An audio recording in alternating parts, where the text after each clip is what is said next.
L'histoire commence dans la ville de Shanghai. Dans une pièce calme, une femme aux cheveux bleu-vert, Zhan Wangshan, allaite son nouveau-né. Elle dit à son bébé, Shen Shen, combien il a de la chance de se contenter de manger et de dormir, souriant que même si elle perd le sommeil à cause de lui, cela en vaut la peine s'il grandit en bonne santé. À son insu, le bébé n'est pas ordinaire. Il est réincarné et a la conscience de sa vie antérieure. Pendant qu'il se nourrit, il remarque que son cerveau n'est pas complètement développé, mais il est conscient. Un écran de statut bleu de type jeu apparaît, l'identifiant comme Lin Zishan, 33 ans avec un niveau biologique de niveau ordinaire 1. Il se rend compte qu'il a une capacité de triche spéciale. À 3 mois, Lin Zishan est dans son berceau tandis que ses parents, Zhan Wanshen et Lin Yansheng, le regardent. Son père remarque à quel point le bébé semble doué physiquement, prédisant qu'il deviendra un puissant fusionneur de gènes ou au moins un cyborg. Pendant qu'il parle, Lin Zishan donne des coups de pied. Une notification du système annonce qu'il a donné 10 000 coups de pied, lui accordant l'attribut biologique utilisation et avancement. Cette compétence permet à toute partie de son corps qui l'entraîne de devenir infiniment plus forte dans les limites à base de carbone. Il sent sa force grandir et se demande ce que son père voulait dire par fusionneur de gènes et cyborg imaginant des super-héros. À 4 mois, Lin Ziken a appris à s'asseoir et à ramper. Pour éviter d'effrayer ses parents avec son développement anormalement rapide, il s'entraîne uniquement la nuit. Chaque fois qu'il rampe, son système le récompense avec des points. 1 mois plus tard, à 5 mois, il maîtrise la marche. À 6 mois, il peut enfin s'asseoir et ramper devant ses parents sans que cela ne paraisse trop étrange. Tout en regardant la télévision, un reportage sur les bêtes aberrantes montre des fusionneurs de gènes et des cyborgs unissant leurs forces pour les combattre. Pour la première fois, Lin Zishan comprend que ce monde est très différent de son ancien. Il apprend que cette terre a muté, donnant naissance à des créatures terrifiantes appelées bêtes aberrantes. Pour les combattre, l'humanité a développé 2 voies. La première est l'ascension mécanique, où les humains modifient leur corps avec la technologie pour devenir de puissants cyborgs. La seconde est la modification génétique, où les humains fusionnent leurs gènes avec des bêtes aberrantes, devenant des fusionneurs de gènes pour combattre les monstres avec leur propre pouvoir. Réalisant les dangers, Lin Zishan, réincarné, décide d'utiliser son système pour grandir en toute sécurité, faire évoluer ses capacités tout en se faisant discret et survivre dans ce monde périlleux. Un jour, la sonnette retentit. Zhan Wangshan ouvre à une femme en robe bleue, Shumeng, leur nouvelle voisine d'à accent grave côté. Shumeng présente sa famille, son mari, Shen Jiani, et leur jeune fille, Shen Qing'an, qui sert une poupée. Lin Zishan regarde la petite fille aux cheveux violets.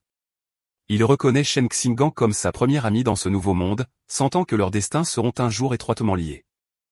Le temps passe, et Lin Zishan se consacre à l'entraînement.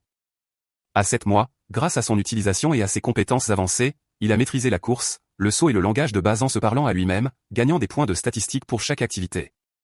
À 8 mois, son entraînement a progressé au point de faire des redressements assis et des pompes dans son berceau. Il veille à ne pratiquer que lorsque ses parents ne sont pas là. Mais un jour, sa mère, Zhan Wangshan, entre sur le balcon et est choquée de voir son fils de 8 mois faire des redressements assis. Elle se frotte les yeux, incrédule. Cependant, étant une auteure de romans web, elle considère cela comme une hallucination induite par le stress. Lin Ziken fait immédiatement semblant de dormir, poussant un soupir de soulagement et notant mentalement d'être plus prudent. Quelques jours plus tard, alors qu'elle lui donne un bain, Zhan Wangshan fait une autre découverte choquante. Elle appelle son mari, Lin Yansheng. Quand il se précipite, elle souligne que leur fils de 8 mois a des abdos définis. Lin Yansheng est stupéfait. Il suggère avec enthousiasme que leur fils pourrait être un prodige unique avec un avenir brillant en tant que puissant fusionneur de gènes ou cyborg. Entendant ce récit de génie, Lin Zishan est soulagé que son secret soit en sécurité, réalisant à quel point il a de la chance d'avoir 2 auteurs de romans web pour parents. Lin Zishan réfléchit au fait que sur cette terre mutée, il n'est pas le seul génie. Lui et sa mère regardent un reportage sur un enfant de 2 ans d'une famille d'arts martiaux qui peut soulever un haltère de 20 kg d'une seule main. Zhan Yuanshan serre son fils contre elle, déclarant fièrement que son Shanshan est tout aussi incroyable. Lin Zishan est touché par la confiance de sa mère et se demande s'il pourra également soulever 20 kg quand il aura 2 ans. Au moment où Lin Zishan a 2 ans, son entraînement a porté ses fruits. Il s'est fait discret tout en développant secrètement sa force, soulevant facilement un poids de 20 kg d'une seule main dans la salle de stockage. Sa session est interrompue lorsque sa mère appelle que Hanan, le surnom de Shen Qing'an, est là pour jouer. Surpris, il repose le poids et sort. Il ouvre la porte pour trouver Shen Qing'an, maintenant aussi âgé de 2 ans, lui offrant une tarte. Lin Zishan remarque intérieurement qu'en raison de leurs différents âges mentaux, ils ne jouent pas de manière conventionnelle. Alors que Hanan est un bambin typique, il utilise chaque instant pour s'entraîner. Il a trouvé une façon unique de passer du temps avec elle. Puisqu'elle aime rester près de lui, elle sert de gilet lesté personnalisé de taille parfaite pour ses exercices. Il y a, cependant, un problème récurrent, dont il se souvient quand il ressent une chaleur humide et s'écrie que Hanan a encore fait pipi sur lui. Une autre année passe. À l'âge de 3 ans, la force de Linzichang a augmenté de façon exponentielle, et il peut soulever un poids de 40 kg d'une seule main. Tout en regardant la télévision, il voit un reportage sur un prodige de 4 ans soulevant un haltère de 30 kg et note avec satisfaction qu'il est déjà plus fort. Malgré ses progrès, son système indique toujours son niveau biologique comme niveau ordinaire 1. Il se demande ce qu'il faudrait pour atteindre le niveau 2. Avec ces questions en tête, il sort de sa maison pour la première fois. Le monde extérieur est un paysage urbain futuriste époustouflant avec des hommes bêtes et des cyborgs, qu'il suppose être les fusionneurs de gènes et les cyborgs dont il a entendu parler. Accompagné de sa mère et de leurs voisins, Shumeng et Shen Qing'an, il se dirige vers la bibliothèque. Puisque ses parents ne le laissent pas utiliser d'appareils électroniques, les livres sont sa meilleure source d'information. À la bibliothèque, sa mère le dirige vers la section enfants, mais Linzichang se dirige vers les encyclopédies avancées avec un Shen Qing'an inquiet qui le suit. Les mères regardent avec confusion. Shumeng demande pourquoi il aime ces livres, et Zhan Wangxin suppose que ce sont ses gènes de génie. Pendant que Shen Qing'an lui offre des biscuits, Linzichang est absorbé par sa lecture. À travers les livres, il apprend que toute vie est classée en 6 niveaux biologiques, ordinaire, avancé, rare, épique, légendaire et mythique, chacun divisé en 9 niveaux. Il se rend compte que les humains normaux comme ses parents sont au bas de l'échelle, niveau ordinaire 1, aussi insignifiant que des fourmis comparées aux êtres de niveau supérieur. Cette connaissance allume un feu sous Linzichang. Il doit accélérer son entraînement tout en maintenant sa couverture. Son système l'alerte d'une nouvelle quête. Lisez 100 millions de caractères pour être récompensé par la racine céleste de la sagesse. Excité d'entraîner à la fois l'esprit et le corps, il accepte. Pendant l'année suivante, Linzi peut partager son temps entre l'entraînement physique et la lecture vorace. À 4 ans, lui et Shen Qing'an commencent la maternelle, en tenant la main de leur institutrice, Mademoiselle Zhang Mei. Son travail acharné paie. Peu après avoir commencé l'école, il atteint le niveau 2 ordinaire. Sa prouesse physique est immense. Il peut soulever un poids de 80 kg d'une seule main, sauter en hauteur de 1,2 m et sprinter sur 100 mètres en moins de 11 secondes. Des stats exceptionnels pour un adulte, et encore plus pour un enfant de maternelle. Un jour, il trouve des enfants autour d'une Shen Qing'an en pleurs, la traitant d'énurétique. Voyant son ami se faire harceler, il sait qu'il doit agir. Il bondit spectaculairement au centre des harceleurs. Il lance un regard noir et profère une menace terrifiante. Si quelqu'un harcèle encore Hanan, il fera pipi dans son lit tous les jours. La menace enfantine mais menaçante fonctionne. Les harceleurs fondent en larmes, jurant de ne jamais revenir à la maternelle. Shen Qing'an regarde son protecteur avec admiration. Cet acte débloque une nouvelle réussite, le titre de roi des enfants de maternelle, et une nouvelle série de quêtes. Il est ravi de pouvoir travailler sur plusieurs quêtes à la fois. 6 mois plus tard, il termine sa quête de lecture. Ayant lu 100 millions de caractères, il reçoit la racine céleste de la sagesse, lui accordant une mémoire idétique parfaite et une capacité d'apprentissage humaine optimale. Le temps passe vite, et Sun et Shen Qing'an ont presque 7 ans, posant pour leurs photos de fin d'études de maternelle. Même pendant les vacances, Linzichang ne se repose pas, maintenant assez fort pour s'entraîner avec une barre massive de 200 kg. Pendant les vacances, ses capacités ont atteint de nouveaux sommets. Il pouvait sauter au-dessus de 2 mètres de haut et avait franchi la barrière des 8 secondes aux 100 mètres avec un temps de 7 secondes et 98.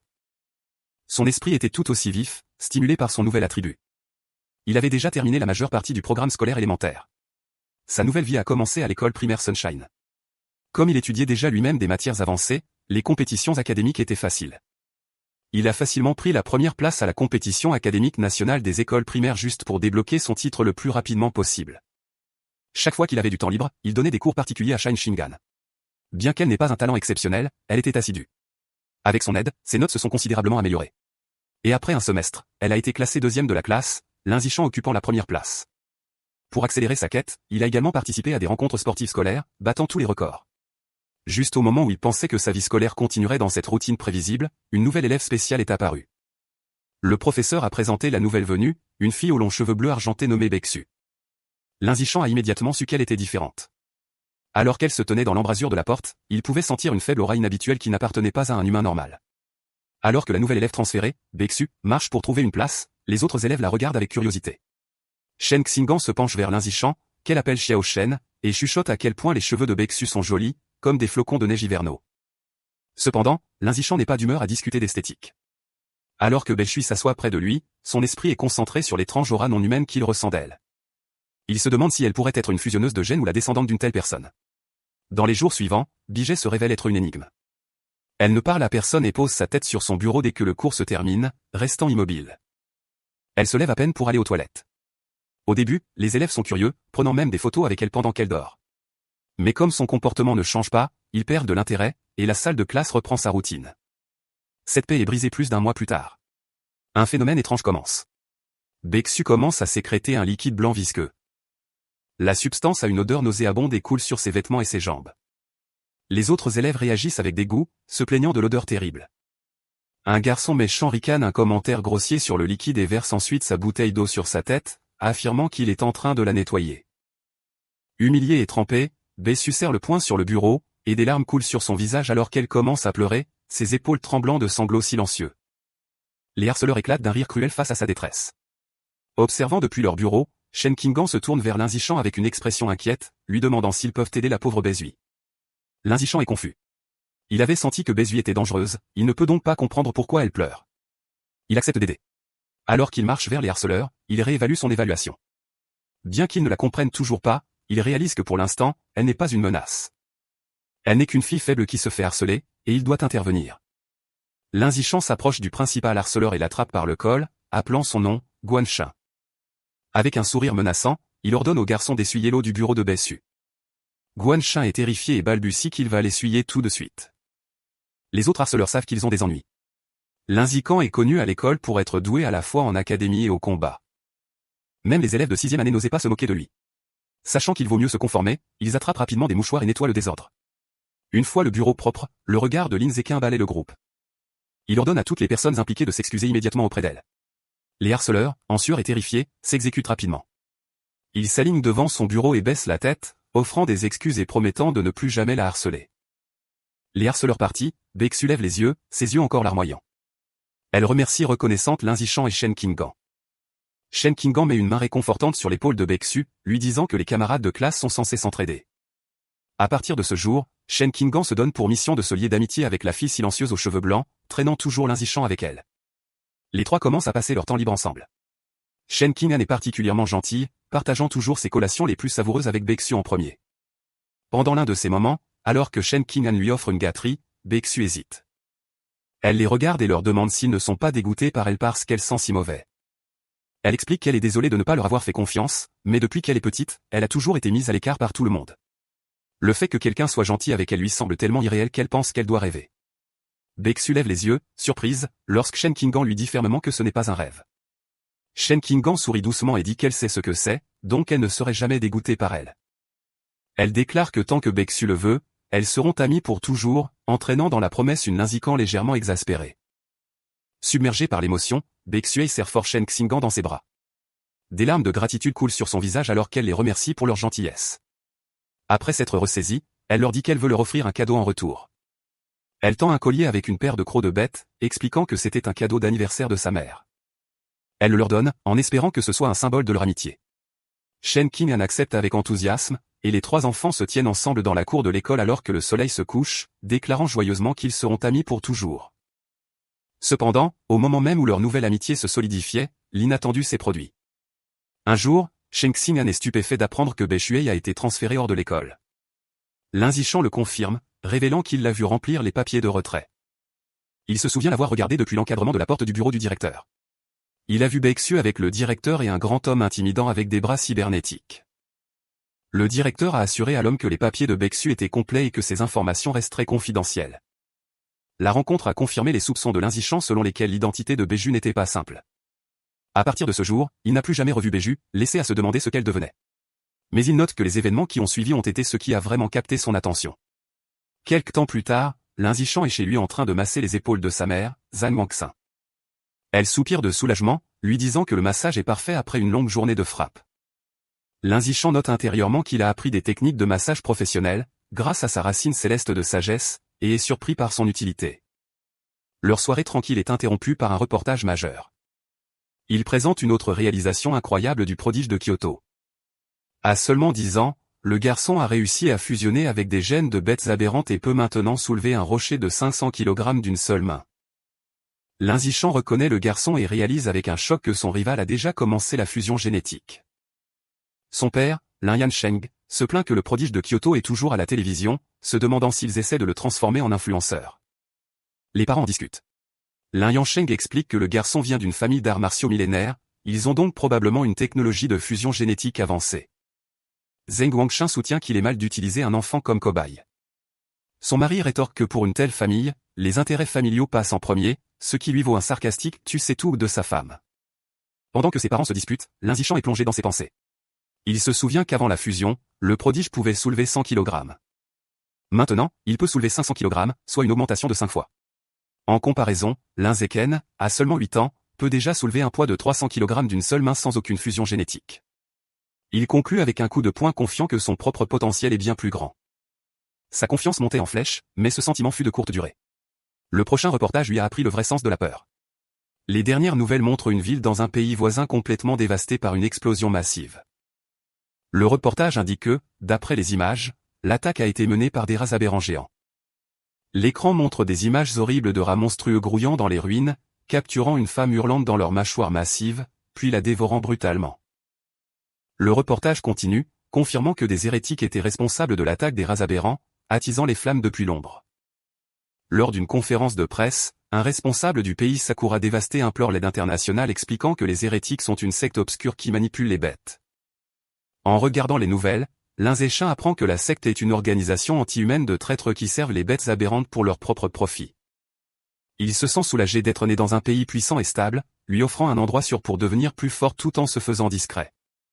Ses pensées sont brisées par des bangs soniques à l'extérieur. Il se précipite à la fenêtre et tire le rideau pour voir une escadrille de cyborgs lourdement armés voler dans le ciel nocturne. Il se demande pourquoi tant de cyborgs sont déployés, espérant qu'il ne se passe rien de mauvais. Le lendemain matin, tout semble normal. Lin Zishan attend Shen Qinggan, qui arrive en courant, s'excusant d'être en retard. Alors qu'elle s'approche, il remarque quelque chose d'étrange. Le collier de croc de bête que Bei Shuai leur a donné, maintenant porté par Shen Qinggan, émet une lueur bleue brillante. Il réalise que le croc provient d'une bête aberrante et est la source de la faible aura non humaine qu'il avait perçue chez elle. La lueur s'estompe aussi vite qu'elle est apparue, et les deux n'y pensent pas beaucoup.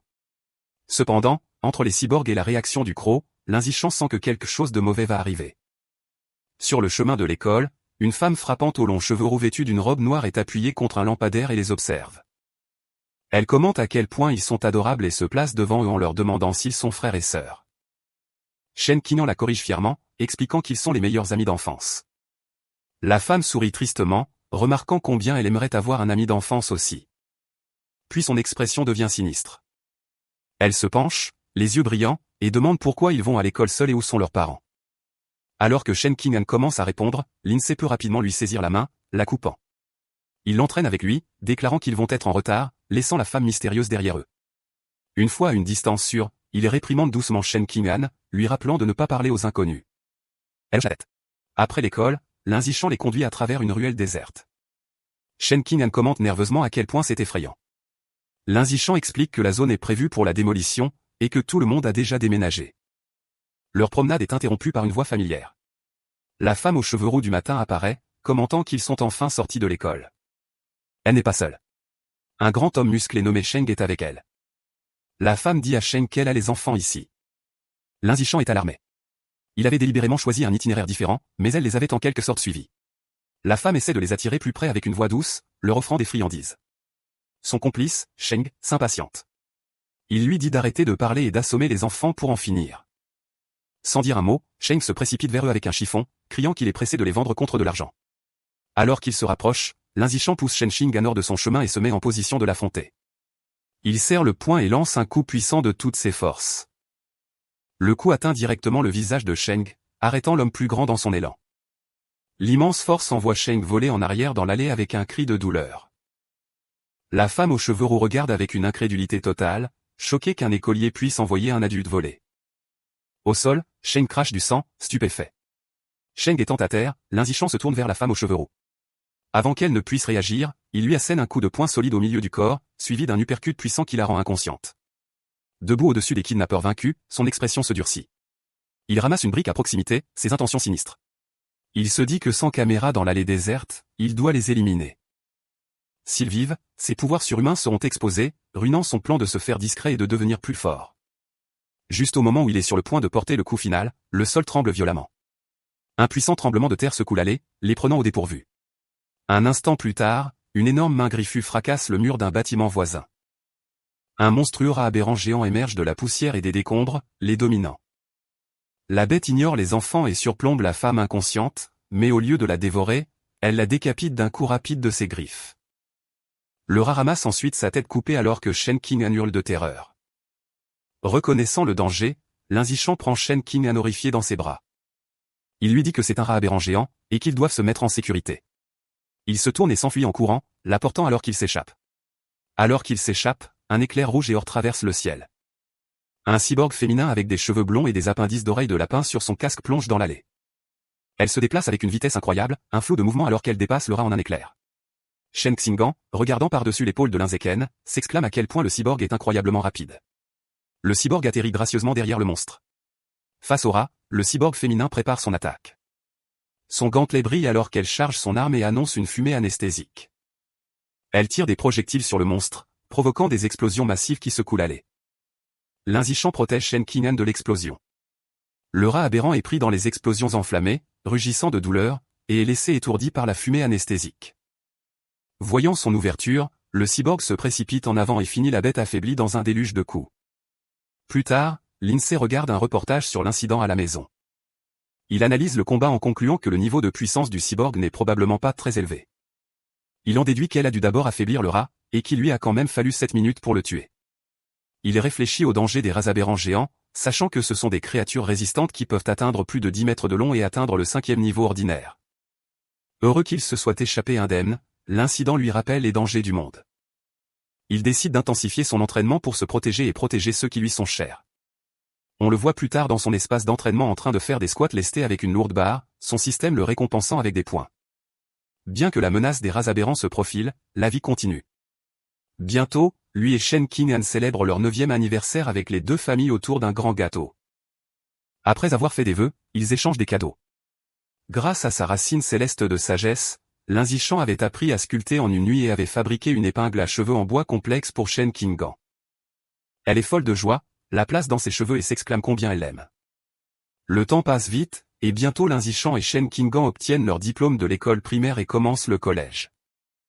Alors qu'ils partent, son système lui notifie qu'il a terminé les 9 années d'enseignement obligatoire, débloquant les titres de roi des enfants de maternelle et de meilleur chien de l'école primaire. Il est ravi de débloquer le titre de suzerain du collège ensuite, ce qui lui accordera l'attribut de survie du plus apte. Pendant la pause, il s'en tient à un régime d'entraînement de haute intensité. Son entraînement comprend 1000 pompes avec un énorme rocher sur le dos, lui accordant d'énormes améliorations de statistiques. Son travail acharné porte ses fruits. Juste avant le début de l'école, après une course de 10 km, son système annonce que son niveau biologique a franchi le 3e niveau ordinaire. Ses attributs physiques ont considérablement augmenté. Il peut maintenant soulever 700 kg d'une seule main, a un saut vertical de 4 mètres et peut courir le 100 mètres en 6 secondes. Alors que sa puissance augmente, il se demande quel niveau a atteint le prodige de Kyoto.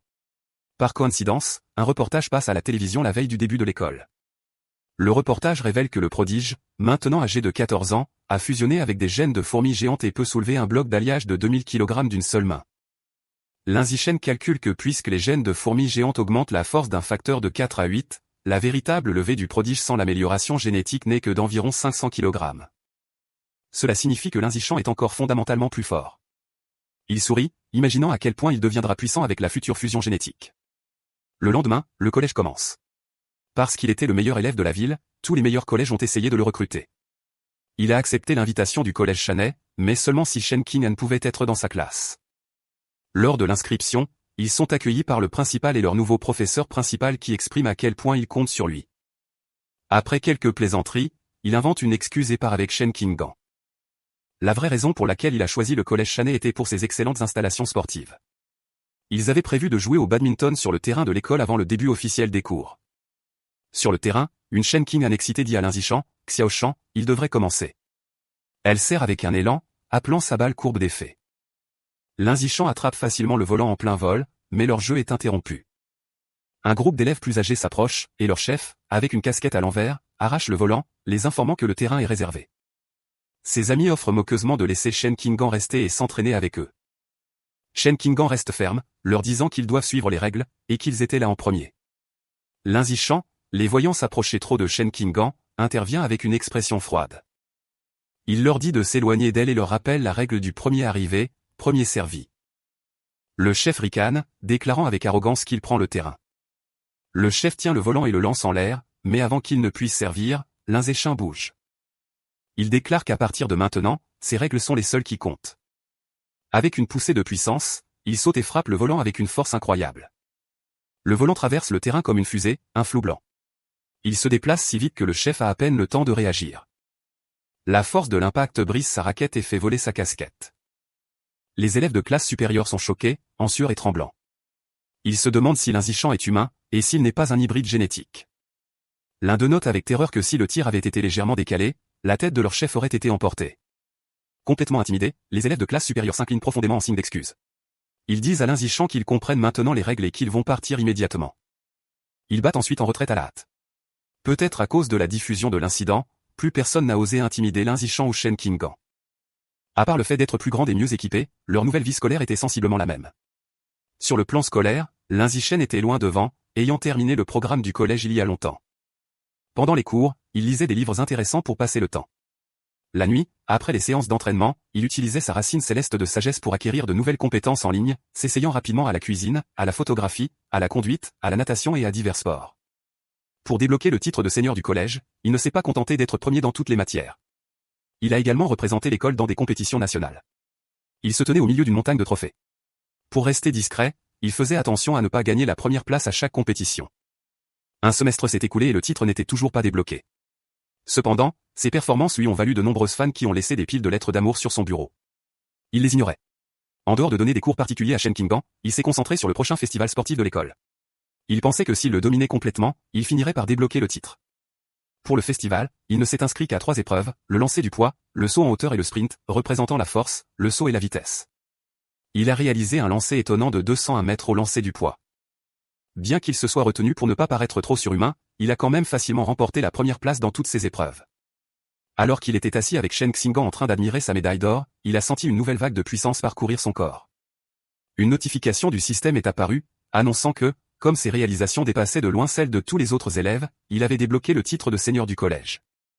Avec les 3 titres de l'âge scolaire débloqués, la domination des 9 années de l'enseignement obligatoire était achevée, et il avait obtenu le nouvel attribut biologique, la survie du plus fort. Alors que la puissance le traversait, il réalisa avec satisfaction que le titre était enfin débloqué. Alors que l'Inzishin et Shen Qinggan quittent l'école, il réfléchit à son nouvel attribut de survie du plus fort. La capacité permet à un prédateur de dévorer l'essence vitale d'autres créatures pour évoluer. Il se demande ce qu'est l'essence vitale, perdu dans ses pensées jusqu'à ce que Shen Qinggan lui demande d'attendre. Revenant à la réalité, il a une idée. Il demande à Shen Qinggan s'il peut lui emprunter son collier de croc de bête. Elle accepte et le lui tend. Au moment où ses doigts touchent le croc, une notification du système apparaît. Elle l'informe qu'il a dévoré une trace de l'essence vitale du papillon géant abyssal, débloquant un nouveau guide avec une progression de 1%. Une image spectrale d'un papillon sombre massif avec des yeux sur ses ailes apparaît autour de lui. Il est stupéfait de réaliser que le croc est une dent de papillon. Cette nuit-là, dans l'espoir d'en savoir plus, il cherche des informations sur le papillon géant abyssal en ligne. À sa grande surprise, la recherche ne donne aucun résultat. Réalisant qu'il devra étudier cette bête exotique par lui-même, il se souvient que Bessu leur avait donné une paire de crocs. Il fouille dans son sac et trouve la 2e dent. Tenant le 2e croc, il absorbe à nouveau son pouvoir. Une autre notification du système confirme qu'il a dévoré une 2e trace d'essence vitale, mais la progression du guide n'augmente que de 2%. Il regarde le croc avec déception, réalisant qu'il ne reste plus beaucoup d'essence vitale dedans. Il en conclut qu'il doit trouver un autre moyen de débloquer la pleine puissance du papillon géant abyssal. Le lendemain après l'école, pour améliorer son entraînement et assurer une voie d'évacuation rapide en cas de bêtes aberrantes, l'Inzishin commence à emmener Shen Qinggan à l'école et à en revenir à vélo tous les jours. Alors qu'il quitte l'enceinte de l'école, un homme l'interpelle. Zishan, l'homme en survêtement, les arrête et se présente comme l'entraîneur Go de l'équipe d'arts martiaux de l'école. Il loue la performance de l'Inzishin à la rencontre sportive comme étant la meilleure de l'histoire de l'école. Avec beaucoup d'enthousiasme, l'entraîneur Go l'invite formellement à rejoindre l'équipe, insistant sur le fait que son talent athlétique dépasse ses capacités académiques. Il exhorte l'Inzishin à dire oui, mais lui offre également du temps pour se renseigner sur l'équipe avant de se décider. L'entraîneur Go parle si vite et avec tant de passion que l'Inzishin n'a pas l'occasion de dire non. Leur faisant signe d'au revoir alors qu'ils repartent, l'entraîneur leur dit que l'équipe d'arts martiaux se trouve dans la salle C du gymnase et qu'il l'attendra s'il est libre de venir lui rendre visite le lendemain. Alors que le soleil se couche, l'Inzishin est de retour dans sa chambre, prêt à tester sa nouvelle capacité. Il frappe dans ses mains, écrasant un cafard et un moustique qu'il a trouvé. Il ouvre ses mains pour examiner les insectes morts, mais ne ressent aucune poussée de puissance. Il se rend compte que tuer de si petites créatures ordinaires n'a pas déclenché la compétence. Il en déduit que seules les bêtes puissantes ou exotiques possèdent suffisamment d'essence vitale pour être dévorées pour son évolution. Pour vérifier sa nouvelle théorie, Linzichang décide de se rendre dans un supermarché qui vend de la viande de bête. Avec Shen Qing'an à l'arrière, il les emmène à vélo en ville. Ils arrivent bientôt dans un grand supermarché à plusieurs étages. À l'intérieur, ils se promènent dans les allées, et Linzichang note que, bien qu'il y ait beaucoup de viande de bête, elle est toute préemballée. Il sait qu'il ne peut pas tester sa théorie sans toucher la viande. Alors qu'il se sent frustré, il entend un boucher faire la publicité de viande de bête fraîchement coupée. Il aperçoit un comptoir avec une pancarte indiquant viande de bête fraîche, non préemballée, propre à la consommation, où un boucher découpe de gros morceaux de viande. Disant à Cheng Xingan, confuse, d'attendre, il dit qu'il va jeter un coup d'œil à la viande. Il n'explique pas davantage, désireux de confirmer ses soupçons, et se précipite vers le comptoir. Il tend la main et pose sa main sur une tranche de viande de bête fraîchement coupée. Au moment où il entre en contact, une puissante vague d'énergie violette le traverse.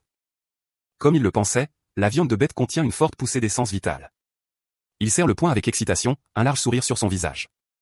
Shen Qing'an regarde, perplexe, se demandant pourquoi il est si excité juste en touchant de la viande. Elle s'approche de lui avec un regard d'inquiétude confuse, lui demandant ce que la viande lui fait ressentir. Essayant de faire bonne figure, Linzichang dit avec désinvolture à Shen Qing'an, perplexe, que la viande semble juste plus fraîche que d'habitude et lui demande si elle veut la toucher aussi. Elle agite frénétiquement ses mains et refuse, disant qu'il l'a touchée suffisamment pour eux deux. Après avoir confirmé sa théorie, Linzichang décide d'acheter de la viande de bête pour essayer à la maison, surprenant Cheng Xingan. Il n'est pas surpris par sa réaction, sachant que la viande de bête est incroyablement chère. Même l'option la moins chère, le calmar de l'ombre fantôme, coûte près de 1000 yens par jean. Décidant d'opter pour le calmar, il prend un paquet. Shen Qing'an panique face au prix, disant que c'est trop cher et qu'il devrait d'abord demander à sa mère.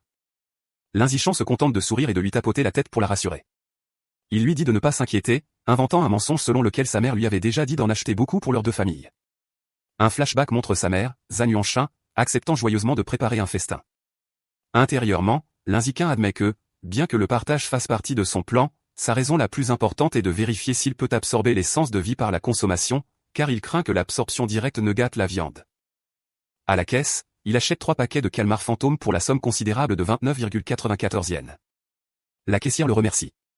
En partant, Linzichang pense aux prix élevés de la viande et se demande quand ils pourront se le permettre à nouveau. Quand ils ont fini de faire les courses, il est plus de 21 heures. Sachant que la ville est chaotique ces derniers temps, il décide de rentrer directement chez eux pour plus de sécurité. Sur le chemin du retour, Linzichang n'arrête pas de penser à son expérience. Incapable d'attendre, il pose discrètement sa main sur le paquet de viande dans le panier. Il ressent immédiatement une poussée familière d'énergie violette. Son système confirme qu'il a dévoré une trace de l'essence de vie du calmar fantôme. Un nouveau guide pour la créature est déverrouillé, mais sa progression n'est que de 0,1%. Une image spectrale du calmar menaçant à plusieurs yeux apparaît dans son esprit. Alors qu'il traverse les rues calmes à vélo, il fait quelques calculs mentaux. Il se rend compte que dévorer une petite quantité de viande n'a déverrouillé qu'une fraction de son pouvoir. Il estime qu'il devrait dévorer 100 jeans pour atteindre 100% sur le guide, ce qui coûterait la somme astronomique de 100 000 yens.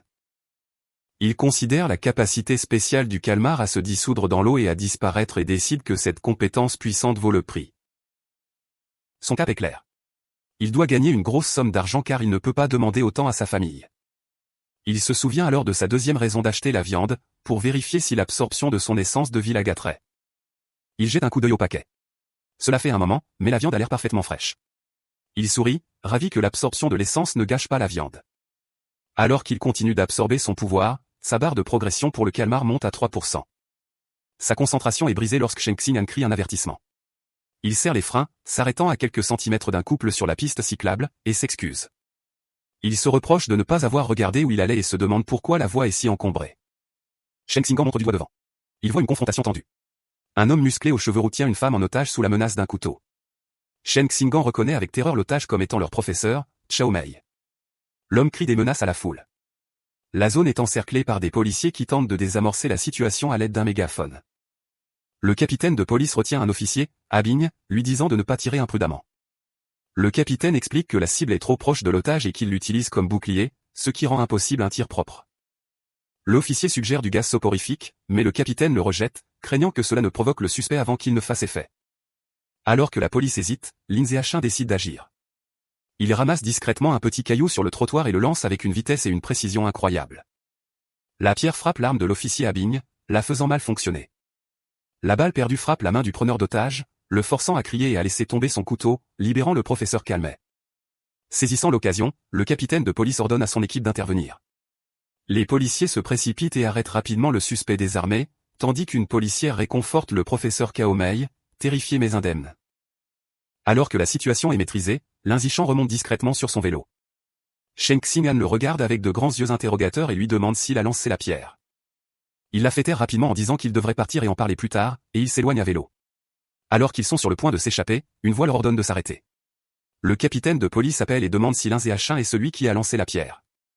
Paniqué à l'idée d'être pris, Linzichan nie rapidement tout avec un sourire nerveux.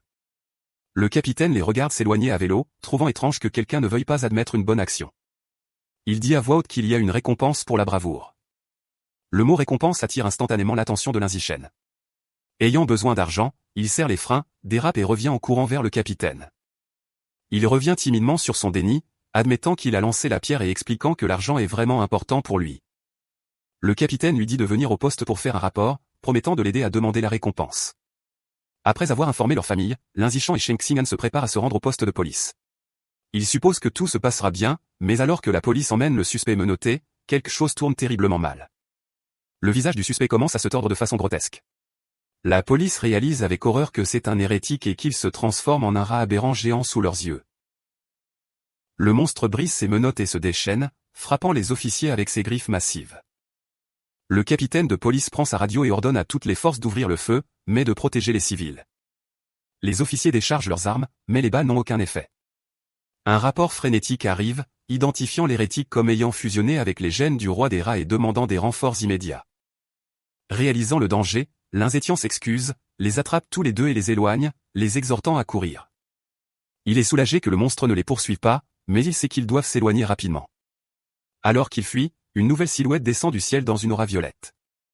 C'est une cyborg féminine dans une armure futuriste élégante. Elle porte un coup puissant au rat géant, le faisant chanceler en arrière. Survolant l'air, la cyborg, une femme aux cheveux courts et violet foncé, commence à charger un canon laser dans sa poitrine. Avec un ordre de tir, elle libère un rayon massif d'énergie violette dévastatrice qui engloutit le rat mutant. La créature rugit d'agonie alors qu'elle est complètement désintégrée, ne laissant que des restes calcinés. Linzichan regarde, stupéfait par l'incroyable pouvoir du cyborg. La menace disparue, le professeur Kaomei et Shen Xing'an poussent des soupirs de soulagement. Linzichan, cependant, est plus préoccupé par son vélo, notant avec soulagement que l'explosion ne l'a pas touché, ce qui aurait été une énorme perte financière. Juste au moment où la tension retombe, il a une soudaine prise de conscience. Il regarde dans le panier du vélo et voit que la viande de calmar fantôme chère à gâter, dégageant une odeur nauséabonde.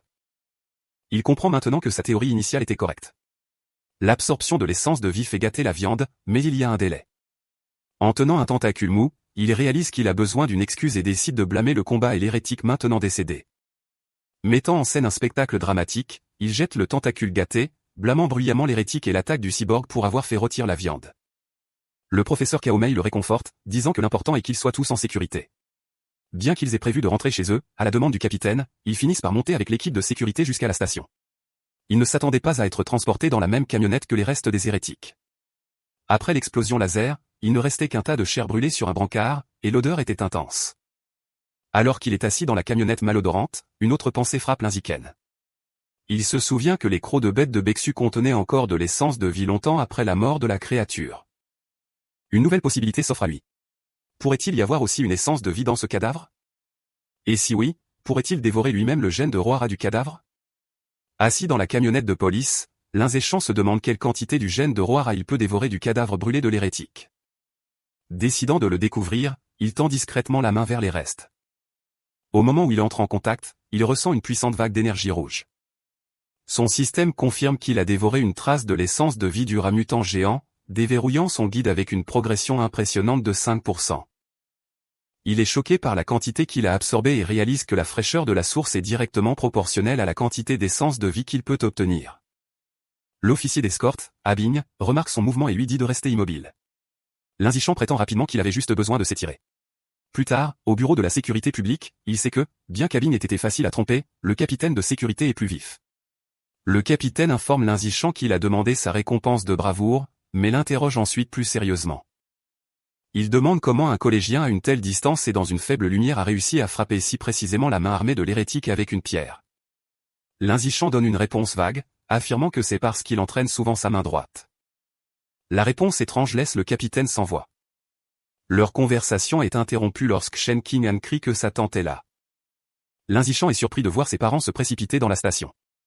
Sa mère court vers lui paniquée, appelant son nom avec une expression terrifiée.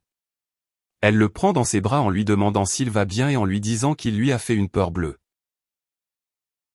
Il essaie de la calmer, la rassurant en lui disant qu'il va bien et qu'il a même reçu une récompense de bravoure.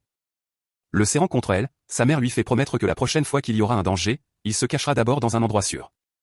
Elle lui dit les larmes aux yeux que tout ce qu'elle veut, c'est le voir grandir en sécurité. L'Inzichan est visiblement ému par la sincère inquiétude de sa mère. Alors qu'ils partent, l'Inzichan rassure sa mère en lui disant qu'il se protégera toujours en premier. Le capitaine de police les regarde partir, se demandant toujours quelles sont les étranges capacités du garçon. En sortant, l'Inzichan croise deux policières qui discutent de l'affaire. L'une remarque que les pervers deviennent de plus en plus effrontés, et sa collègue révèle que l'hérétique était un étudiant en arts libéraux de l'université de Guangzhou qui a subi un lavage de cerveau par le culte du dieu Ra. La première agente maudit le culte, mais la seconde souligne qu'ils doivent éliminer la cause première, le roi Ra autoproclamé. Le nom attire instantanément l'attention de l'Inzéquin. Dans la voiture, il commence immédiatement à faire des recherches sur le culte du dieu Ra sur son téléphone. Surpris de trouver une tonne d'informations, il apprend que la principale base du culte se trouve dans la ville de Shanghai, et que la plupart de ses membres sont des parias de la société. Il découvre une information choquante suggérant que le roi Ra veut évoluer vers une forme de vie supérieure et oblige ses disciples à rassembler des matériaux d'évolution. Cela l'amène à une question effrayante. Le roi Ra, une bête anormale, a-t-il déjà développé une sensibilité? Ses pensées sont interrompues lorsqu'il jette un coup d'œil par la fenêtre et voit un rat géant, presque de la taille d'un chat sur le trottoir. Pendant un instant, il se demande si cela est lié au roi Ra, mais il rejette rapidement l'idée, se disant que dans le sud, les rats de la taille d'un chat ne sont pas si inhabituels. Chassant cette pensée, il réalise à quel point Shen Qing'an a été silencieux. Il regarde et la voit se tortiller inconfortablement, les genoux serrés l'un contre l'autre. Il comprend immédiatement. Il se souvient que depuis qu'elle est enfant, chaque fois qu'elle est nerveuse ou surprise, elle ne peut pas contrôler sa vessie. Bien que cela soit embarrassant pour elle, l'Inzichan a toujours pensé que cette réaction particulière pourrait être liée à un potentiel caché en elle. Quand il rentre à la maison, la mère de l'Inzichan, Zhan Wangshan, est choquée que les près de 3000 yens de viande de bête aient disparu. L'Inzichan trouve rapidement une excuse, affirmant timidement que pendant l'urgence, il a dû la faire tomber en s'enfuyant. Sa mère fait immédiatement passer sa sécurité en premier, lui disant d'oublier la viande et que tout ce qui compte, c'est qu'il soit indemne. L'Inzichan pousse un soupir de soulagement intérieur, heureux d'avoir dupé sa mère. Cependant, son père, Lin Yansheng, est plus têtu. Il annonce qu'il va retourner chercher la viande chère, se vantant qu'un esclave salarié fané comme lui est coriace. L'Inzichan essaie de l'arrêter, arguant que c'est trop dangereux et que la viande est déjà gâtée. Son père devient suspicieux, lui demandant comment il pouvait savoir qu'elle était gâtée. Transpirant nerveusement, l'Inzichan prétend rapidement que c'était une supposition évidente. Pendant ce temps, de retour au bureau de la sécurité publique maintenant vide, le capitaine de police se demande toujours quels sont les étranges événements de la nuit. Alors qu'il fume une cigarette, il ne peut s'empêcher de se demander comment un collégien ordinaire aurait pu lancer une pierre avec une puissance et une précision aussi incroyables. Soudain, il entend un bruit étrange provenant du coin. Ses yeux s'écarquillent de choc lorsqu'il voit un rat massif beaucoup plus grand que n'importe quel rongeur normal perché sur le dessus des classeurs. Avant qu'il ne puisse réagir, le rat géant saute vers le bas. Le capitaine sort instantanément son pistolet et ouvre le feu. L'affrontement est rapide et violent, se terminant par un flou sanglant. Le lendemain en classe, l'Inzichan soupire à son bureau. Réfléchissant à la nuit précédente, il conclut qu'il est encore trop faible par rapport au puissant hérétique et à la cyborg féminine. Il doit gagner de l'argent rapidement pour acheter plus de viande de bête comme le calmar ombre fantôme afin de remplir la barre de progression de son guide. Il envisage de devenir un influenceur ou de vendre du matériel d'études, mais rejette l'idée comme étant trop voyante et contraire à son objectif de garder un profil bas. Soudain, une idée lui vient. Il se souvient que dans ce monde, les arts martiaux et la fusion de gènes sont plus importants que les études. Il décide qu'il est temps d'agir. Plus tard, il se dirige vers le gymnase où l'équipe d'arts martiaux s'entraîne dans le bâtiment C. Il trouve l'entraîneur Go en train de boire dans un thermos et le salue. Un entraîneur Go surpris lui demande s'il est là pour rejoindre l'équipe ou simplement pour en savoir plus à son sujet. Au lieu de répondre, l'Inzichan se penche et demande discrètement si rejoindre l'équipe offre une chance de participer à des tournois de la ville et si le prix est élevé. L'entraîneur sourit, confirmant qu'il aurait une chance et que les prix valent des dizaines de milliers de dollars. Son principal souci étant réglé, l'Inzichan serre la main de l'entraîneur et annonce qu'il rejoint l'équipe d'arts martiaux dès aujourd'hui. L'entraîneur Go l'accueille avec joie. L'entraîneur rassemble l'équipe pour annoncer leurs nouveaux membres. Il présente Lin Zishan, leur rappelant sa performance en tant que champion de la rencontre sportive. Les autres membres de l'équipe, Zhang Kai, Wang Tianxin, Orak Singh, Li Shutong et Han Yigo, se présentent. Finalement, Lin Zishan se présente. Comme Lin Zishan n'a pas d'entraînement formel en arts martiaux, l'entraîneur Go montre les techniques de base des poings et des jambes. L'entraîneur explique que les mouvements semblent simples mais sont difficiles à maîtriser, notant que l'élève le plus rapide de l'équipe, Li Shutong, a mis une semaine à les perfectionner. Il encourage ensuite Lin Zishan à essayer. Lin Zishan prend une position de départ. Grâce à son attribut de racine céleste de la sagesse, qui lui confère une perspicacité martiale envoyée par le ciel, il a déjà mémorisé et compris chaque détail de la démonstration en la regardant simplement. Alors qu'il pratique les techniques de poing, une notification du système lui attribue des points de vitalité, de force, de dextérité et de compétence. Il exécute les mouvements de la main et du poing avec une précision et une vitesse parfaite. Il passe en douceur aux techniques de jambes en effectuant des coups de pied puissants et fluides. Une autre notification du système lui attribue des points pour ses muscles des jambes, sa dextérité et sa compétence. L'entraîneur et l'équipe regardent dans un silence stupéfait. La mâchoire de l'entraîneur se décroche et il manque de faire tomber son thermos, incapable d'y croire. Il se demande comment quelqu'un peut apprendre les formes complexes parfaitement après un seul regard. En regardant la performance parfaite, une seule pensée se forme dans son esprit. Il doit être un prodige des arts martiaux unique en son genre. Ce soir-là à Shanghai, la mère de Lin Zishan, Zhan Wangshan, l'appelle pour dîner. Il se précipite avec impatience, une cuillère à la main, demandant ce qu'elle a préparé. Elle présente fièrement un grand plateau de calmar de l'ombre fantôme qu'il voulait. L'arôme est incroyable, et il dit à sa mère à quel point ça sent bon. Elle l'encourage à manger pendant que c'est chaud. Il prend une bouchée et loue sa cuisine comme la meilleure du monde. Satisfaite, elle lui dit de manger beaucoup car elle a acheté 3 jeans complets pour lui. Pendant qu'il mange, une notification du système apparaît. Il a dévoré une trace de l'essence de vie du calmar de l'ombre fantôme en le consommant, ce qui porte la progression de son guide à 3,01%. Il réalise avec frustration que manger la viande fonctionne tout aussi bien. S'il l'avait su, il n'aurait pas gâché le premier lot en le touchant. Pendant qu'il mange, un reportage attire leur attention. Il s'agit d'une jeune fille prodige de 14 ans, la plus jeune cyborg de l'histoire après avoir fusionné avec un noyau énergétique. Son système énergétique lui confère des capacités surhumaines, soulevant un SUV de 5000 kg d'une seule main, sprintant 100 mètres en 3 secondes et sautant 8 mètres verticalement. En regardant cela, Lin Zishan réfléchit au débat dans son monde. Entre la fusion génétique du prodige de Kyoto et la cybernétique de cette fille, quel chemin est le plus fort? Ses pensées sont interrompues par un autre reportage d'actualité. Il annonce que le capitaine de la sécurité qu'ils ont rencontré, Hui Shinshan, a été tué dans son bureau. Les images de surveillance ont montré qu'il a été attaqué et dévoré par un rat mutant géant qui s'est infiltré dans la station. On voit des médecins transporter son corps dans une ambulance. Lin Zishan est horrifié. Il se souvient du gros rat qu'il a vu la nuit précédente et se demande s'il était lié à cela. Il imagine un rat géant qui se déchaîne dans la ville. La mort du capitaine est un sombre rappel de l'escalade du danger. Regardant fixement, Lin Zishan décide qu'il doit intensifier son entraînement immédiatement. Suite à la mort du capitaine de police, Lin Zishan se consacre à un régime d'entraînement exténuant. Après une pratique intense, il peut maintenant sprinter 100 mètres en un temps record de 4,61 secondes. Sa puissance physique a grimpé en flèche. Son saut vertical est de 5,3 mètres, et il peut soulever un poids stupéfiant de 1200 kg d'une seule main. En plus de son entraînement personnel, il poursuit sa pratique des arts martiaux avec l'équipe scolaire, dans l'espoir de renforcer rapidement sa force pour le tournoi à venir. Le lendemain matin à l'école, il se dirige vers la salle de sport pour s'entraîner avec une curieuse Sheng Xingguang qui le suit. En chemin, une fille aux cheveux roses salue chaleureusement Lin Zishan et lui offre une bouteille de lait frais. Il refuse poliment, la remerciant, et passe avec Sheng Xingguang, laissant la fille déçue. Son coéquipier, Zhang Kai, regarde de loin. Il serre le poing de colère, se sentant offensé que la personne qu'il a battue à la rencontre sportive rejette un cadeau de la fille qu'il admire. Incapable de contenir sa frustration, Zhang Kai se précipite et bloque leur chemin. Il confronte Lin Zishan, le réprimandant pour ses mauvaises manières et pour avoir blessé les sentiments de la jeune fille. Quand Lin Zishan explique calmement qu'il est allergique au lait, Zhang Kai refuse de le croire et le traite de menteur.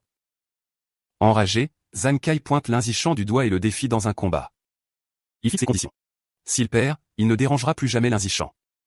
Mais si Lin Zishan perd, il doit boire toute la bouteille de lait. Au moment où le défi est lancé, une nouvelle notification du système apparaît. Une nouvelle mission de réussite a été déclenchée. Vaincre 1000 adversaires différents dans une compétition formelle pour la survie du trait biologique le plus apte. Un sourire narquois se répand sur le visage de Lin Zishan. C'est l'occasion qu'il attendait. Entouré d'une aura violette menaçante, il accepte le défi, les yeux brillants d'anticipation alors qu'il accepte le combat. La nouvelle du duel se répand rapidement dans l'école. Deux élèves décident avec enthousiasme d'aller regarder le combat entre le junior populaire, Lin Zequin, et un senior. Au moment où ils sont prêts, la salle de sport est bondée de spectateurs formant un grand cercle autour de la zone de combat. La foule est clairement du côté de Lin Zishan. Beaucoup de ses fans l'encouragent, lui disant de donner une leçon à son adversaire, y compris la fille aux cheveux roses de tout à l'heure qui prépare son téléphone. Zhang Kai ricane, agacé que tout le monde suppose qu'il va perdre. Il admet intérieurement que le talent de Lin Zishan a incroyablement augmenté au cours du mois dernier. Il considère ce duel comme sa dernière chance de remettre le génie montant à sa place et de montrer sa propre force. Contrairement à l'intensité de son adversaire, Lin Zishan semble imperturbable. Il déclare avec désinvolture qu'il doit rentrer dîner et demande s'ils peuvent faire en sorte que le combat soit rapide.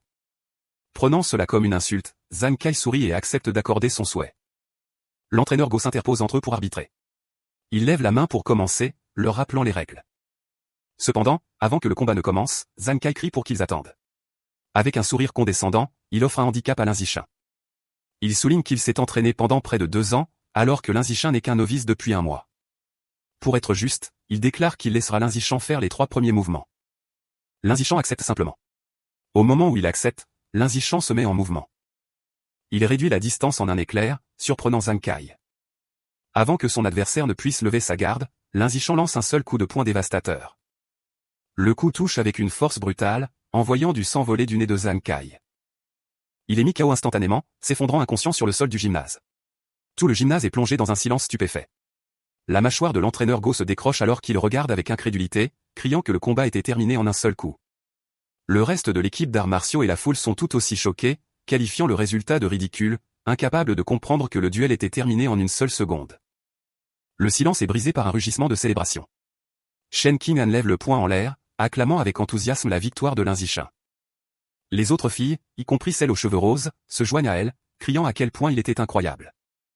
Debout au-dessus de son adversaire vaincu, Lin Zishan reçoit une notification du système. Il l'informe qu'en vainquant un rival et en gagnant l'affection du sexe opposé, il a obtenu des droits d'accouplement prioritaires. Plus important encore, la progression de sa nouvelle mission est maintenant 2000. Il se dit qu'il a encore un long chemin à parcourir pour débloquer l'attribut de sélection naturelle. Pour accélérer sa progression, il se tourne vers les membres terrifiés restants de l'équipe d'arts martiaux. Avec un sourire amical mais troublant, il suggère qu'ils devraient tous s'entraîner aussi. Les membres de l'équipe le regardent fixement, leur visage pâle d'horreur. Immédiatement, ils commencent tous à trouver des excuses pathétiques. L'un a des cours à rattraper, la mère d'un autre attend pour le dîner, tandis que d'autres font semblant d'être malades. Avant qu'il ne puisse s'enfuir, Zhang Kai se débat pour se mettre à genoux. Il refuse d'accepter sa défaite, accusant furieusement Lin Zishan d'une attaque sournoise et jurant de l'écraser dans un match revanche. L'entraîneur Go intervient, disant à Zhang Kai d'accepter sa défaite comme un homme. L'entraîneur se demande ensuite à voix haute si le coup de poing était juste un coup de chance, décidant de tester la théorie sur un autre membre de l'équipe nommé Xiao Lizi. En entendant son nom, un garçon aux cheveux hérissés se fiche de terreur. Bien qu'il adopte une position de combat, il est clairement terrifié, suppliant Lin Zishan de le laisser tranquille et de ne pas frapper son visage. 10 minutes plus tard, les résultats sont clairs. Plusieurs membres de l'équipe d'arts martiaux sont allongés inconscients sur le sol du gymnase. Lin Zishan se tient au-dessus d'eux, notant qu'il s'est assuré de ne pas y aller trop fort et a juste échangé quelques coups. Cependant, lorsqu'il vérifie à nouveau son système, il est déçu. Mis à part la victoire initiale, aucun des autres combats n'a compté pour sa réussite. Le nombre de rivaux reste à 1000. Il se rend compte qu'un entraînement amical ne suffit pas. Il doit vaincre ses rivaux dans une compétition officielle. Alors qu'il pense à cela, une main lui tape sur l'épaule. L'entraîneur Go sourit d'un air maniaque, déclarant que Lin Zishan est un vrai génie. Il s'exclame quand un peu plus d'un mois, le nouveau venu est devenu l'un de l'équipe, rempli d'une nouvelle confiance. L'entraîneur proclame qu'avec Lin Zishan en tête, leur école écrasera toutes les autres et remportera la première place au tournoi régional d'arts martiaux de cette année. Alors que l'entraîneur Go célèbre, Lin Zishan a un moment de lucidité. Il se rend compte que l'entraîneur a raison. Le tournoi à venir est l'occasion idéale d'affronter de nombreux adversaires officiels à la fois. Il devient déterminé, comprenant que tant qu'il les vaincra dans une compétition officielle, chaque victoire devrait compter pour sa progression. Ses pensées sont interrompues lorsqu'un Zhang Kai vaincu l'appelle par son nom. Ayant repris conscience, Zhang Kai se lève, pointe du doigt Lin Zishan et accepte formellement sa défaite avec une déclaration de soumission bizarre et trop graphique. Ces étranges paroles laissent tout le monde, y compris Shen Qing'an, l'entraîneur Go et Lin Zishan, complètement choqués et perturbés.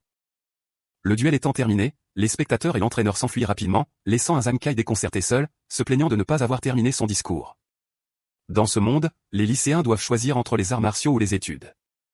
Compte tenu des dangers du monde, la classe d'arts martiaux est considérée comme le meilleur choix. Déterminé à ne pas être laissé pour compte, Shen Qinggan décide de rejoindre la classe d'arts martiaux et commence à s'entraîner rigoureusement avec Lin Zishan. Leur routine quotidienne est intense. Ils commencent par une course de 3000 mètres suivie d'une heure de pratique de combat au corps à corps. Après cela, ils font des redressements assis et des pompes pour développer leur force. Pour conclure chaque session, Lin Zishan donne à Shen Qinggan un massage pour soulager sa tension musculaire. Bien sûr, Lin Zishan ne se relâche pas sur son propre entraînement. Il se pousse quotidiennement à la limite, motivé par l'objectif de gagner le tournoi et de débloquer l'attribut de sélection naturelle le plus rapidement possible. Un mois plus tard, tout leur travail acharné est sur le point d'être testé. Le jour du tournoi régional d'arts martiaux est arrivé, et un Lin Zishan déterminé est prêt à concourir. Le tournoi se déroule dans l'immense gymnase de la ville, avec une foule immense autour d'un ring de combat central. Dans la zone d'attente, l'ambiance est tendue. L'entraîneur Go revoit nerveusement la liste, se plaignant que leur école, Shanghai High, ait tiré un match contre l'équipe la plus forte, Shanghai numéro 1 High. Un autre membre de l'équipe ajoute à l'anxiété, mentionnant que leurs adversaires ont un combattant qui peut courir le 100 mètres en moins de 9 secondes, ce qui leur donne l'impression d'être dépassés. Sentant le moral bas de l'équipe, Lin Zishan lève calmement la main et se porte volontaire pour se battre en premier. Bien qu'encore inquiet, l'entraîneur Go accepte de laisser son âme monter sur scène. Alors que Lin Zishan entre dans l'arène, Shen Xing'an l'encourage depuis les coulisses tandis que l'entraîneur Go crie des encouragements à travers un mégaphone. Lin Zishan se prépare pour le combat. Son adversaire, un étudiant beaucoup plus grand et plus musclé de Shanghai numéro 1 High, s'avance. Il reconnaît le talent de Lin Zishan pour être arrivé au tournoi en tant que première année. Cependant, son ton devient rapidement moqueur. Il ricane que la scène n'est pas faite pour un petit qui n'a même pas atteint 1,7 mètre. Fléchissant son biceps, il promet de montrer à Lin Zishan ce qu'un véritable écart de taille et de puissance signifie. L'arbitre signale le début du duel. Le grand adversaire se précipite en avant, lançant un coup de poing puissant. À son grand choc, Lin Zishan ne recule pas. Il évite sans effort le coup et contre-attaque avec un coup de poing rapide à la poitrine de son adversaire. L'impact est dévastateur. La force envoie l'étudiant massif voler en arrière à travers l'arène, le mettant KO. L'annonceur regarde en silence abasourdi avant de balbutier une victoire pour Lin Zishan. Sur la touche, Shen Xing'an saute sur ses pieds, criant que son Xiaoshan était incroyable. Le reste de l'équipe de Shanghai High explose de joie, assaillant leur entraîneur et criant que Lin Zishan est fou, rejetant la force de son adversaire comme un muscle mort. Pendant ce temps, de l'autre côté, l'entraîneur du lycée numéro 1 de Shanghai est furieux.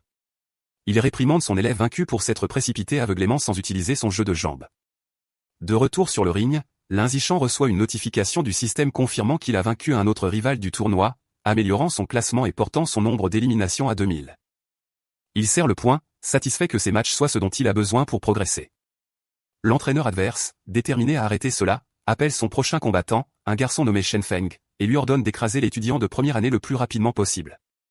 Shen Feng accepte calmement. Il monte sur scène et prend une position de préparation, paraissant beaucoup plus calme que le dernier combattant. L'annonceur signale le début du deuxième duel. Shen Feng montre immédiatement sa technique supérieure, se déplaçant avec une vitesse incroyable et lançant une rafale d'attaque. Lin Seichen rencontre calmement l'assaut, bloquant un coup de pied puissant d'une main. Cependant, la force de son bloc envoie Shen Feng tournoyer sauvagement dans les airs avant de s'écraser lourdement sur le sol de l'arène, inconscient. Les médecins se précipitent avec une civière et emmènent Shen Feng, déclarant qu'il a besoin d'un scanner cérébral. La foule est déconcertée. Ils murmurent entre eux, se demandant ce qui vient de se passer et spéculant que l'élève de Shanghai High doit être incroyablement chanceux. Certains spectateurs en colère crient que le tournoi doit être truqué, exigeant un remboursement. Cependant, l'entraîneur du lycée numéro 1 de Shanghai le sait mieux. Se tenant la tête avec désespoir, il réalise avec une horreur naissante que ce n'est pas de la chance. L'étudiant de première année de Shanghai High est le vrai de vrai. De retour dans la zone d'attente, l'entraîneur a une nouvelle stratégie. Il appelle son prochain combattant, un garçon aux cheveux hérissés nommé Gao Fei, et lui donne l'ordre strict de se concentrer entièrement sur la défense, l'avertissant qu'il ne peut pas se permettre de perdre. Gao Fei, cependant, déborde de confiance. Il dit calmement à son entraîneur de ne pas s'inquiéter, lui assurant qu'il gagnera. Alors qu'il se dirige vers le ring, Gao Fei rejette intérieurement les victoires de Lin Zishan. Il croit que son adversaire n'est pas fort et n'a gagné que par des tours. Avec sa vitesse supérieure, courant le sprint de 100 mètres en moins de 9 secondes, et sa plus grande expérience, il est certain qu'il ne peut pas perdre. La foule est en effervescence. Les spectateurs discutent de la réputation de Gao Fei, s'émerveillant de sa vitesse. Une personne mentionne que son père est un utilisateur de fusion de gènes, expliquant ses capacités améliorées. Le consensus est que la course impressionnante de Lin Zishan est sur le point de se terminer, bien qu'il reconnaisse son grand potentiel. L'annonceur signale le début du duel. Ignorant les instructions de son entraîneur, Gao Fei passe immédiatement à l'offensive, se jetant sur Lin Zishan avec un coup de pied puissant. Il enchaîne avec des frappes rapides, libérant sa technique spéciale, le poing brisant le rocher de l'eau qui coule. Son entraîneur regarde avec fureur, criant après son élève désobéissant pour avoir attaqué. Gao Fei se moque de la défense, croyant qu'un génie comme lui n'en a pas besoin. Pendant ce temps, Lin Zishan, évitant facilement les coups, trouve la technique intéressante et décide de l'apprendre sur le champ. Gao Fei est frustré car il ne peut pas réussir un seul coup. Il s'arrête à bout de souffle et exige de savoir comment Lin Zishan esquive ses attaques. Impassible, Lin Zishan demande calmement s'il a d'autres mouvements, le raillant. Enragé, Gao Fei déclenche un autre barrage désespéré de coups de poing. Voyant les mêmes mouvements prévisibles, Lin Zishan décide que le temps de l'observation est terminé. Il pense, d'accord alors. Terminons. Il esquive sans effort le coup de poing final et contre avec un seul coup de pied puissant au milieu du corps de Gao Fei, mettant fin au match instantanément. La foule est une fois de plus laissée dans un silence stupéfait et sans voix. Le silence est brisé par les acclamations tonitruantes des supporters de Shanghai High. L'entraîneur Go et Shen Xinggang sont ravis, criant que leur Xiaoshan est une bête et célébrant sa 3e victoire consécutive. Le reste du tournoi se déroule aussi facilement. Les prochains adversaires sont encore plus faibles. Il bat sans effort chacun d'eux, et bientôt il a éliminé à lui seul les 5 combattants de l'équipe adverse. Au cours des 2 prochains jours, l'histoire est à peu près la même. Il poursuit sa performance dominante, éliminant 2 autres écoles par lui-même. Grâce à son incroyable performance, il mène avec succès Shanghai High à la victoire du championnat. Lui et son équipe posent fièrement avec leurs médailles et leurs trophées. Cependant, lorsqu'il vérifie son système, son nombre de rivaux n'est que de 16 000. Il réalise avec déception qu'à ce rythme, il faudra des années pour débloquer l'attribut de sélection naturelle. Malgré la lente progression de sa quête, il y a une lueur d'espoir. Il ne s'attendait pas à ce que l'entraîneur Go soit aussi généreux, mais il obtient la majeure partie de l'argent du prix du tournoi, soit 20 000 yuan. Combinant cela avec l'argent des prix des compétitions universitaires, il a maintenant environ 30 000 yuan. Cet argent ne dure pas longtemps. Il le dépense immédiatement au supermarché pour un approvisionnement massif en viande de calmar de l'ombre fantôme. Pendant les prochaines semaines, il dévore la viande coûteuse à chaque repas. Après avoir consommé 30 jeans, sa progression de déverrouillage du codex pour le calmar de l'ombre fantôme atteint 33%. Son entraînement intensif et sa consommation de viande de bête portent leurs fruits. Au cours de sa 2e année de collège, il passe au niveau supérieur, passant du 3e niveau ordinaire au 4e niveau. Ses capacités physiques atteignent de nouveaux sommets. Il peut maintenant soulever sans effort 1890 kg d'une main, sauter verticalement de 5,65 mètres et sprinter sur 100 mètres en seulement 4,49 secondes. Le temps passe vite, et bientôt, lui et Shen Xinggang obtiennent leur diplôme de la division de l'école intermédiaire de Shanghai. Cependant, lorsque les résultats de l'examen d'entrée au lycée sont publiés, leur chemin semble destiné à diverger. Une Shen Xinggang au cœur brisé est assise dans sa chambre en pleurant. Elle demande à Lin Zishan pourquoi. Après tout son dur labeur, ils ne peuvent plus aller au même lycée. Il explique que bien qu'il se soit classé premier en arts libéraux et en arts martiaux, ses notes académiques étaient excellentes, sa note en arts martiaux n'était pas assez élevée pour la classe d'élite à Shan alors qu'il réconforte la Shen Xinggang en pleurs, elle demande ce qui va se passer maintenant. Il lui dit que le directeur de Shen Xinggang vient chez lui, probablement pour le recruter, et lui demande si elle viendra. Se sentant désespérée, elle répond en larmes que cela n'a rien à voir avec elle car le directeur ne vient évidemment que pour lui. Prenant sa main, Lin Zishan la tire vers le haut et la fait sortir de la pièce. Il lui dit de ne pas s'inquiéter. Il a un plan. Il révèle sa seule condition pour rester à Shanghai High. Shen Qing'an doit être sa camarade de classe. Comme promis, la directrice de Shanghai High rend visite à Lin Zishan chez lui. Elle, sa mère et Shen Qing'an discutent de son avenir pendant plusieurs heures avec la directrice, qui exprime à quel point elle souhaite qu'il reste dans son école. À la fin de la réunion, la directrice se lève pour partir. Comme offre finale, elle dit à Lin Zishan que s'il accepte de rester, elle exaucera n'importe quelle requête qu'il a. Saisissant l'opportunité, Lin Zishan énonce sa seule condition. Shen Xinggang doit être autorisé à continuer dans la même classe que lui. La directrice regarde la nerveuse Shen Xinggang et confirme son nom. Sans hésitation, elle accepte. Avec un sourire, elle leur dit à tous les deux de se présenter ensemble à Shanghai High pour la nouvelle année scolaire. Rempli de joie, Lin Zishan et Shen Xinggang la remercient. Avec leur avenir au lycée assuré, Lin Zishan participe à son dernier tournoi d'arts martiaux du collège. Comme prévu, sa puissance écrasante mène facilement son équipe à un autre championnat. Il décide d'utiliser l'argent du prix pour enfin déverrouiller le codex du calmar de l'ombre fantôme. Il n'était qu'à 20% de la fin, et le nouvel argent du prix était suffisant pour maximiser la barre de progression. Incertain de ce qui pourrait arriver, il se rend dans une forêt isolée à l'extérieur de Shanghai pour plus de sécurité. Décidant de ne pas perdre de temps, il commence à dévorer l'essence de vie de la dernière viande de calmar. Une puissante énergie bleue l'entoure alors qu'une notification système confirme qu'il absorbe une grande quantité d'essence. Ses yeux s'écarquillent alors qu'il ressent une dernière vague de puissance, et la barre de progression du codex atteint 100%. Une nouvelle notification annonce qu'il a déverrouillé le codex du calmar de l'ombre fantôme et obtenu un nouvel attribut biologique, la bénédiction de l'affinité liquide.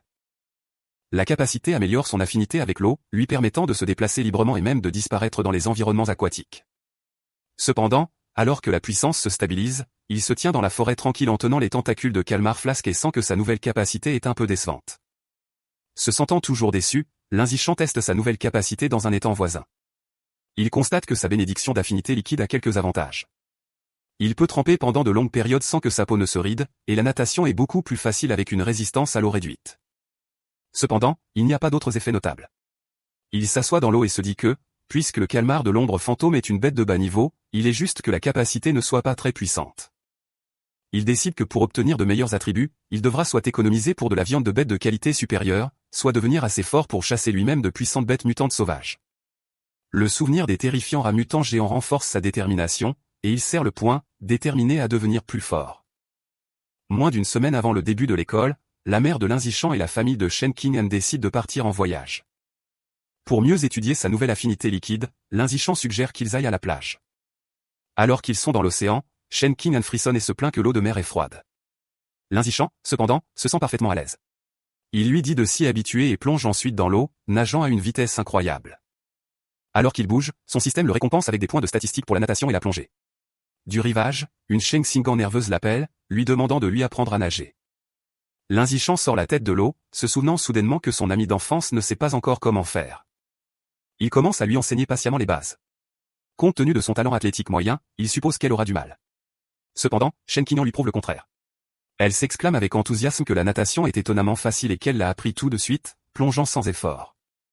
Elle nage avec grâce et fait surface avec un regard de choc, surprise de pouvoir plonger sans aucune instruction. L'inzichan regarde avec étonnement une étrange aura bleue d'eau qui semble émaner d'elle. Après avoir fait surface, elle lui dit avec enthousiasme à quel point c'est incroyable. Elle note que, bien que l'ouverture des yeux sous l'eau pique habituellement, elle ne ressent aucune gêne. En fait, elle trouve sa coulée agréable. Ces mots laissent l'inzichan profondément pensif. Il la regarde s'éloigner, trouvant la situation inhabituelle. Il se dit que même avec un talent naturel pour l'eau, il est impossible qu'elle ait maîtrisé toutes les compétences si instantanément. Son apprentissage rapide n'est tout simplement pas normal. Soudain, une réalisation lui vient à l'esprit. Il se souvient de son problème d'énurésie nocturne lorsqu'elle est nerveuse. Il se demande si cette faiblesse n'est pas en fait le signe d'une puissante affinité innée pour l'eau avec laquelle elle est née. L'idée l'enthousiasme. Il devient convaincu qu'elle pourrait posséder une sorte de corps de culture spécial, comme un personnage des romans Xianxia de ses parents. Pour tester sa théorie, il continue de plonger. Sa performance le choque encore plus alors qu'ils explorent le monde sous-marin. Il note qu'ils retiennent leur souffle depuis plus de 10 minutes, un exploit incroyable pour une débutante comme Shen Qing'an. Alors qu'il nage, l'expression de Shen Qing'an change soudainement. Un étrange son tourbillonnant commence à vibrer dans l'eau autour d'elle. Les deux regardent vers le haut en essayant de trouver la source. Ils font surface brusquement, et Shen Qing'an crie alors que l'eau bleue brillante tourbillonne autour d'elle. Plus tard dans la nuit, alors qu'ils marchent le long de la plage, l'inzichan demande ce qui s'est passé. Frissonnant, elle explique que sous l'eau, elle n'arrêtait pas d'entendre des sons étranges et effrayants juste à côté de son oreille. Il la réconforte et lui demande quel genre de son. Elle lui dit qu'elle ne comprenait pas la langue, mais que c'était une voix féminine qui résonnait sans arrêt jusqu'à ce qu'elle fasse surface. Pour aider une Sheng Xing'an effrayée à se calmer, l'inzichan la ramène à leur chambre d'hôtel. Plus tard, il recherche en ligne des informations sur l'étrange voix féminine, mais ne trouve aucun résultat.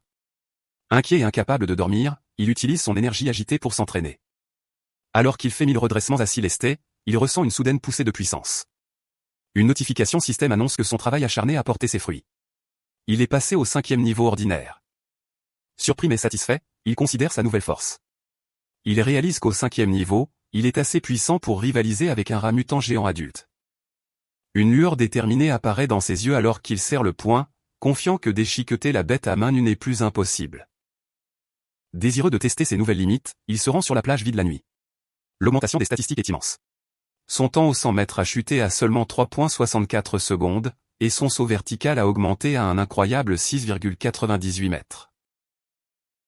Pour tester sa force, il trouve une voiture à proximité et découvre qu'il peut maintenant soulever le véhicule de 1600 kg d'une seule main. Avec ses nouveaux progrès, sa vie avance. Les vacances se terminent et lui et Shen Xing'an commencent le lycée à Shanghai. Le premier jour, ils arrivent tôt pour leur tâche de classe. Deux nouvelles camarades de classe le reconnaissent immédiatement, chuchotant avec enthousiasme à quel point il est beau et combien elles ont de la chance d'être de service avec lui. Alors qu'il est surpris que ses camarades de classe le connaissent, quelque chose d'encore plus inattendu se produit. Le simple fait d'effectuer son service de classe déclenche une nouvelle quête du système. La réalisation nécessite l'accomplissement de 1000 tâches coopératives pour un nouvel attribut biologique, l'animal social. Alors qu'il nettoie la classe avec Shen Qinggan, il se demande ce que fera ce nouvel attribut. Comme l'année scolaire vient de commencer, il en profite pour visiter le supermarché géant après l'école. Maintenant qu'il a débloqué le codex du calmar fantôme, il sait qu'il est temps de choisir une nouvelle cible pour sa capacité. Alors qu'il parcourt le rayon de viande de bête chère, ses yeux se fixent sur un nouvel article. Dans l'une des vitrines réfrigérées se trouve la tête emballée d'un aigle géant sauvage au prix de 19,98 yuan par jean. Un sourire impatient se répand sur son visage alors qu'il prend le paquet et prend sa décision. Ce sera sa prochaine cible. L'aigle géant sauvage est une bête aberrante de niveau supérieur au calmar fantôme. Il a une vision incroyablement puissante, 30 fois plus forte que celle d'un humain normal, ce qui en fait un formidable chasseur qui peut capturer avec précision même les proies les plus rapides. De retour dans sa chambre, Lin-Zéachin examine la viande d'aigle. Il en conclut que déverrouiller son guide est un objectif valable car sa vision améliorée lui donnerait un avantage de combat considérable. Il note également que son prix de 1998 yuan par jean en fait l'une des options les plus abordables. Il pose sa main sur la viande, et une énergie bleue l'entoure alors que son système confirme qu'il a dévoré une trace de l'essence vitale de l'aigle géant sauvage, déverrouillant 1% de son guide. Après quelques calculs, il se rend compte que comme un jean de viande ne fournit que 1% de progression, il devra dépenser plus de 200 000 yuan pour déverrouiller complètement le guide. Il comprend que les prix des tournois lycéens sont beaucoup plus élevés qu'au collège. Avec une détermination renouvelée, il décide qu'il doit travailler plus dur dans les compétitions pour gagner l'argent nécessaire pour débloquer le codex des aigles géants sauvages avant sa deuxième année. Avec la fin des vacances d'été, la vie de Lin-Zéachin au lycée de Shanghai commence. Le premier jour, les professeurs se présentent, le professeur d'arts martiaux et de classe, le professeur de modification mécanique, le professeur de fusion de gènes et le professeur de survie en milieu sauvage. Après leur présentation, ils demandent aux élèves de se présenter. Plusieurs élèves passent en premier. Une fille aux longs cheveux violets, Chu Yuton, dit que sa spécialité est dans les arts. Elle est suivie d'une fille énergique aux cheveux roses, Zhong Yijia, qui partage son amour pour l'anime, le cosplay et les sports. Ensuite, un garçon nommé Peng Guoguang dit qu'il aime jouer à des jeux vidéo à la maison. Bientôt, c'est au tour de Shen Qinggan. Être le centre d'attention la rend extrêmement nerveuse.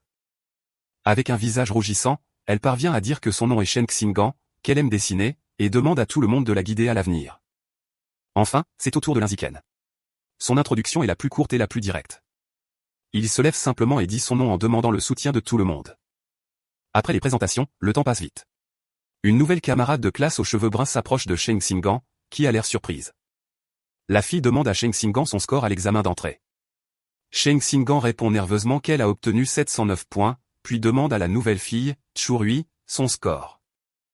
Churui est impressionné, s'exclamant que le score de Shen Qinggan est supérieur de plus de 10 points à son propre score de 698. Churui pose ensuite des questions sur la portion de conditions physiques, admettant qu'elle n'a obtenu que 95 points sur 100. Cette question met Shen Qinggan extrêmement mal à l'aise. Elle balbutie que son score n'était pas aussi bon, paniquant intérieurement parce que son score de 79 était si bas, elle a presque échoué à entrer dans la classe d'élite et se sent trop embarrassée pour le dire à voix haute. Ne comprenant pas l'allusion, Churui, la persistante, continue de deviner si Shen Qinggan a obtenu 94 ou 93. Shen Qinggan, baissant les yeux de honte, lui dit doucement que c'était encore plus bas. Churui continue de deviner les scores dans les petits 90, rendant Shen Qinggan encore plus troublé. Soudain, une main claque sur le bureau entre elles, surprenant Churui. C'est Lin-Zéachin. Il se penche doucement et demande à la fille troublée s'il peut l'ajouter sur Ocha. Surprise et ravie qu'un beau garçon lui accorde de l'attention, elle accepte avec enthousiasme. De sa place, Shen Qinggan pousse un soupir de soulagement, reconnaissante que Lin-Zéachin l'ait sauvé de la conversation maladroite. Lin-Zéachin se tourne ensuite vers un autre camarade de classe, Eiyu, et demande également à échanger ses coordonnées. Après les avoir ajoutés, il crée un groupe de discussion à 4 personnes. Une notification du système confirme immédiatement qu'il a créé un groupe avec succès, achevant une autre tâche coopérative. Ses progrès pour cette réalisation d'animal social sont maintenant de 2 sur 1000. Il se dit que cette quête est étonnamment facile. Après avoir créé le groupe de discussion, les 4 nouveaux amis commencent à faire connaissance. Eiyu révèle qu'il vient de la ville voisine de Nanyuan et qu'il est issu d'une prestigieuse famille d'arts martiaux qui dirige un dojo. Il mentionne même fièrement sa 8e place au concours d'arts martiaux pour les jeunes de la ville de Nanyuan. Churui partage que sa famille possède une chaîne de magasins de vêtements, ce qui la rend riche. Après que Lin Zishan et Shen Xingan aient également partagé leurs antécédents, les quatre deviennent rapidement un groupe soudé.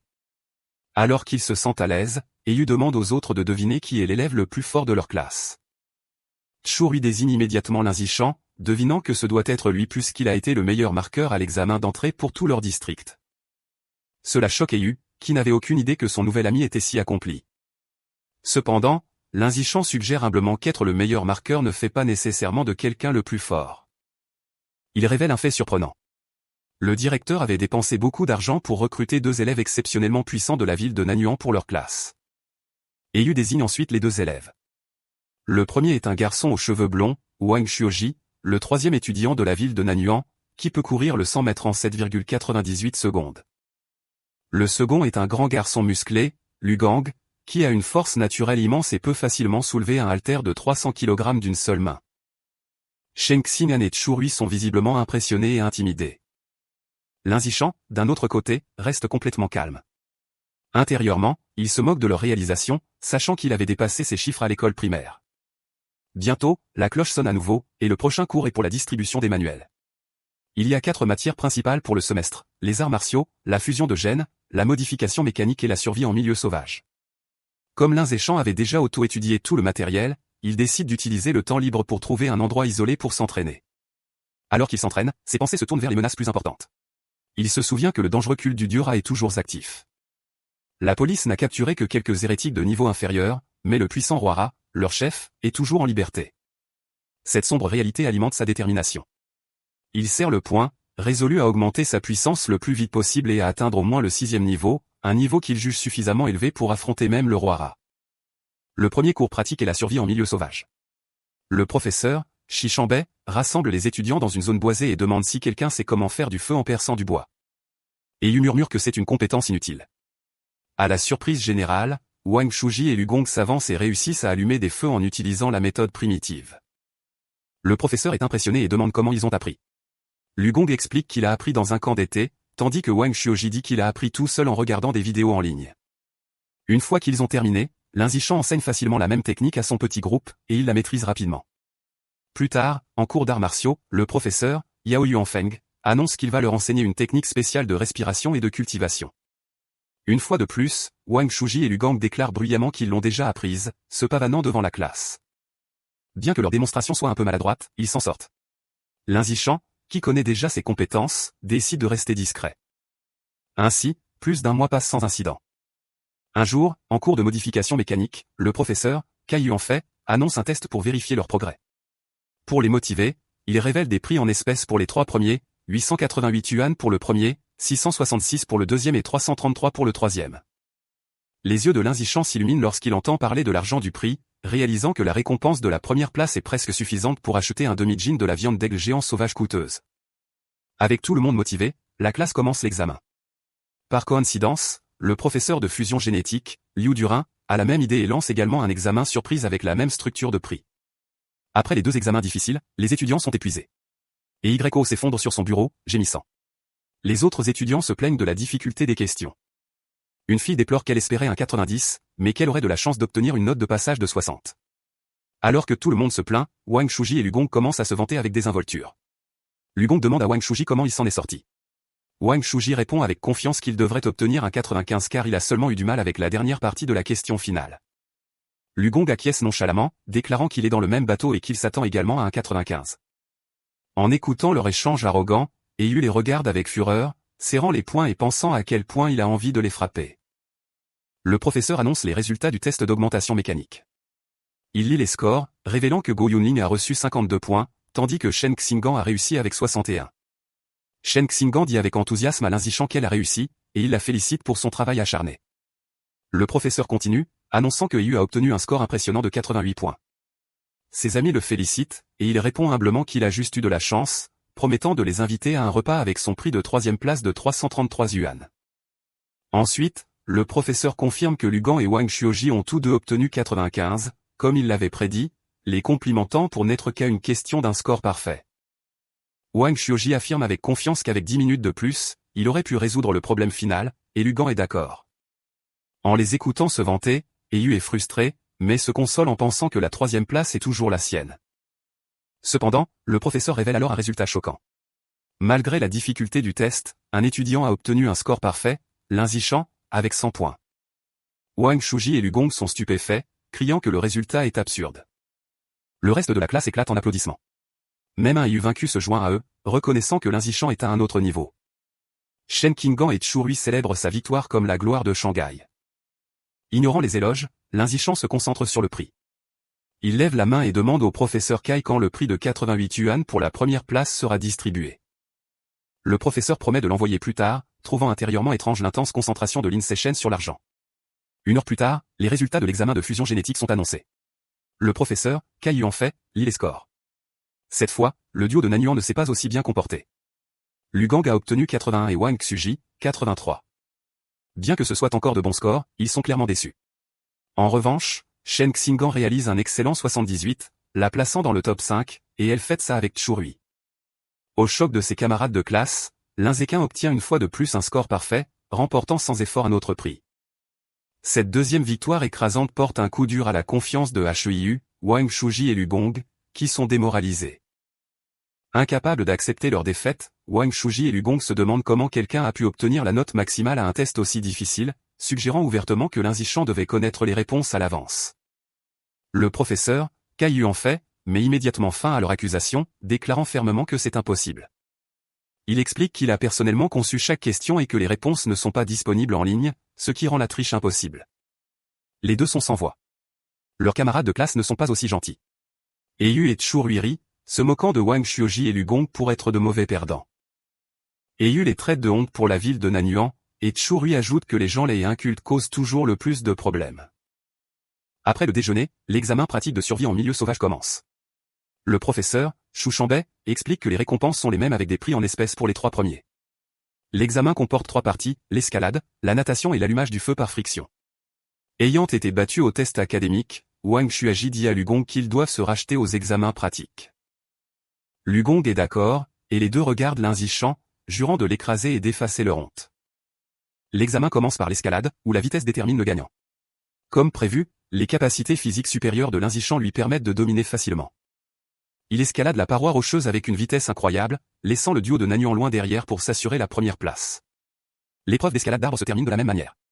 Lin Zishan prend à nouveau la première place, tandis qu'un Wang Xuji vaincu se plaint de ne même pas pouvoir voir son ombre. Alors que Lin Zishan excelle, il note que sa véritable préoccupation concerne Shen Qinggan. Comme il s'y attendait, elle a du mal avec l'escalade et termine dernière. Cependant, il n'est pas inquiet, sachant que son vrai talent est dans l'eau et confiant qu'elle reprendra confiance en elle pendant le segment de natation. La prochaine étape est l'allumage du feu. Les yeux rivés sur l'argent du prix, Lin Zishan sait qu'il doit continuer à écraser le duo de Nanyuan. Il commence la tâche avec une concentration et une vitesse intense, réussissant à créer un feu en seulement 58 secondes. Wang Shuji et Lu Gong regardent avec une incrédulité totale, se demandant comment il peut être si rapide à tout, déconcerté par sa vitesse de main insensée. La dernière partie de l'examen de survie en milieu sauvage était la natation. Cette fois, c'était au tour de Shen Qinggan de briller. Puisant dans son affinité naturelle pour l'eau, elle a nagé avec une vitesse incroyable, écrasant facilement le duo de Nanyuan et portant un autre coup dur à leur confiance brisée. Wang Shuji était incrédule, incapable de comprendre comment Shen Qinggan pouvait soudainement faire preuve d'une puissance aussi explosive dans l'eau, concluant qu'il devait halluciner. Après l'examen, Wang Shuji et Lu Gong, vaincus, sont restés silencieux un long moment. Cependant, leur silence n'a duré que le temps du déjeuner. L'après-midi, l'examen final d'arts martiaux a commencé. Le professeur, Yao Yuanfeng, a annoncé qu'il était temps de tester leur progrès avec un concours de combat. Les 3 premiers recevraient des prix pour motiver la classe. Pour Wang Xuji et Lu Gong, cela a ravivé leur espoir. Remplis de détermination, ils ont décidé de récupérer leur fierté. Ils se sont dit que c'était un cours d'arts martiaux où la forme physique et la technique de combat comptaient vraiment. Ils pensaient que si Lin Zishan était faible en arts martiaux, ses autres scores n'avaient aucun sens. Avant le combat, le professeur a demandé à chacun de faire un test physique en guise d'échauffement, mesurant leur sprint de 100 mètres, leur levée d'haltère à une main et leur saut vertical. Lin Zishan, se retenant pour ne pas être trop voyant, a tout de même réalisé une performance incroyable. Il a couru le 100 mètres en 7 secondes et 78 et a soulevé un haltère de 330 kg avec une seule main. Son saut vertical était de 2,18 mètres, et il a facilement pris la première place dans les 3 épreuves, en veillant à ne battre que légèrement le duo de Nanyuan. Ils ont de nouveau été complètement choqués. Wang Xuji ne comprenait pas comment Lin Zishan pouvait être plus rapide, tandis que Lu Gong était déconcerté par la façon dont quelqu'un qui n'avait pas l'air musclé pouvait être si fort. Essayant de se ressaisir, Wang Chuaji a rappelé à Lu Gang que l'échec au test physique ne signifiait pas qu'il perdrait au combat, car le vrai combat nécessitait également de la technique. Ils se sont convaincus que leur technique supérieure leur donnait une chance. Après le test, tout le monde s'est déplacé vers la zone de duel pour les matchs de combat. Désireux de terminer sa survie de la réalisation la plus apte, Lin Zishan est entré dans le ring en premier. Cependant, après son affichage écrasant, personne n'a osé le défier. Même Wang Chuji et Lu Gang se sont retenus pour observer d'abord. Voyant l'impasse, le professeur est intervenu. Il a appelé un étudiant nommé Lu Wei et lui a ordonné de se battre avec Lin Zishan. Les deux se sont affrontés, mais le match était terminé avant qu'il ne commence. Pour gagner du temps, Lin Zishan y a mis fin instantanément avec un seul coup de poing dévastateur qui a envoyé Lu Wei voler. Il a ensuite accéléré le reste de ses adversaires, abattant tous les élèves de la classe avec la même efficacité brutale. En regardant ça, Wang Chuji et Lu Gang sont plongés dans un désespoir total. Wang Chuji réalise avec horreur que Lin Zishan est beaucoup plus fort qu'il ne l'imaginait et qu'il ne se donnait probablement pas à fond pendant le test physique. Il se demande comment quiconque pourrait rivaliser avec un tel monstre. Juste au moment où leurs esprits sont brisés, Yu saute soudainement dans le ring en criant le nom de Liu Gang. Il pointe du doigt Liu Gang, déclarant qu'il s'est échauffé et qu'il est à son apogée et le met au défi de se battre. Désireux d'exprimer sa frustration, Liu Gang accepte volontiers. Il se dit que même s'il n'est peut-être pas confiant contre Lin Zishan, il peut certainement vaincre Yu et jure de l'aplatir en 30 secondes. Avec un cri de guerre, Yu se précipite en avant, et les deux s'affrontent dans un échange de coups rapides. Cependant, le combat est décidé par l'écart évident dans leur puissance. Lu Gang attrape facilement le coup de pied de Yu, utilise sa force supérieure pour le faire pivoter et le jette hors du ring. Yu s'écrase violemment, vaincu et vomissant. Debout victorieusement, Lu Gang regarde son camarade de classe vaincu. Il offre un compliment indirect, reconnaissant que la technique physique de Yu est la meilleure de leur classe, mais concluant avec suffisance qu'il est toujours meilleur. Après sa victoire, Liu Gang se tourne pour voir Lin Zishan s'approcher. Lin Zishan lui lance calmement un défi pour qu'ils se battent. Intérieurement, il y voit une occasion parfaite de progresser dans sa quête de réussite. Fraîchement sorti de sa victoire et débordant de confiance, Liu Gang sourit et accepte, déclarant qu'il n'a pas peur. Liu Gang passe immédiatement à l'offensive avec un coup de poing puissant. Cependant, l'écart dans leur capacité est apparent. Lin Zishan se déplace à une vitesse fulgurante, esquivant sans effort l'attaque et laissant des images persistantes. Avant que Lu Gang ne puisse enregistrer ce qui s'est passé, Lin Zishan rencontre avec un coup de pied rapide. Le coup puissant se connecte directement avec le dos de Lu Gang, et il est envoyé voler hors du ring, vaincu en un seul coup. Avec les deux membres du duo Nanyuan complètement vaincus, les autres élèves commencent à se moquer du dernier debout. Il crie à Wang Chuoji, lui demandant s'il va venger son frère tombé au combat et lui disant que la fierté de Nanyuan repose désormais entièrement sur ses épaules. Il raille, lui disant de ne pas se dégonfler. Agacé, Wang Chuoji ordonne à la foule de se taire, affirmant qu'il prévoyait déjà de se battre. Il se précipite sur le ring pour affronter Lin Zishan. Alors qu'il se tient devant son adversaire extrêmement puissant, il vole sa résolution, se disant que ce qui est destiné à arriver arrivera, et qu'il doit trouver un moyen de le vaincre. Déterminé à gagner, Wang Chuoji crie qu'il va tout donner et se précipite sur Lin Zishan avec une attaque furieuse. Cependant, son effort est futile. Lin Zishan arrête sans effort le coup de poing d'une seule main et contre avec un seul coup dévastateur qui envoie Wang Chuoji voler la tête en bas. Il s'écrase violemment sur le sol du gymnase, assommé et bavant, vaincu aussi facilement que tout le monde. Avec le duo Nanyuan éliminé, Lin Zishan procède à abattre systématiquement le reste des garçons de la classe l'un après l'autre avec la même efficacité sans effort. Après avoir vaincu tous les élèves masculins, il vérifie son système. Il note que selon les règles de la survie de la réalisation la plus apte, vaincre la même personne plusieurs fois ne compte qu'une seule fois. Cela signifie que ses seuls adversaires restants dans la classe sont les filles. Il se demande si l'une d'entre elles sera même disposée à se battre avec lui. À sa grande surprise, les filles sont plus que disposées. Une foule de ses camarades de classe se rassemble, rougissant et faisant avidement des gestes de cœur, toutes voulant avoir une chance de le combattre. La première à se porter volontaire est Chu Yuton, qui lève la main avec enthousiasme et le met au défi.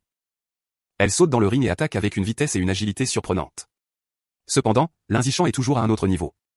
Il esquive facilement son attaque, l'amenant à commenter son incroyable vitesse. Elle atterrit gracieusement, déçue d'être arrivée si près mais de n'avoir même pas pu l'attraper.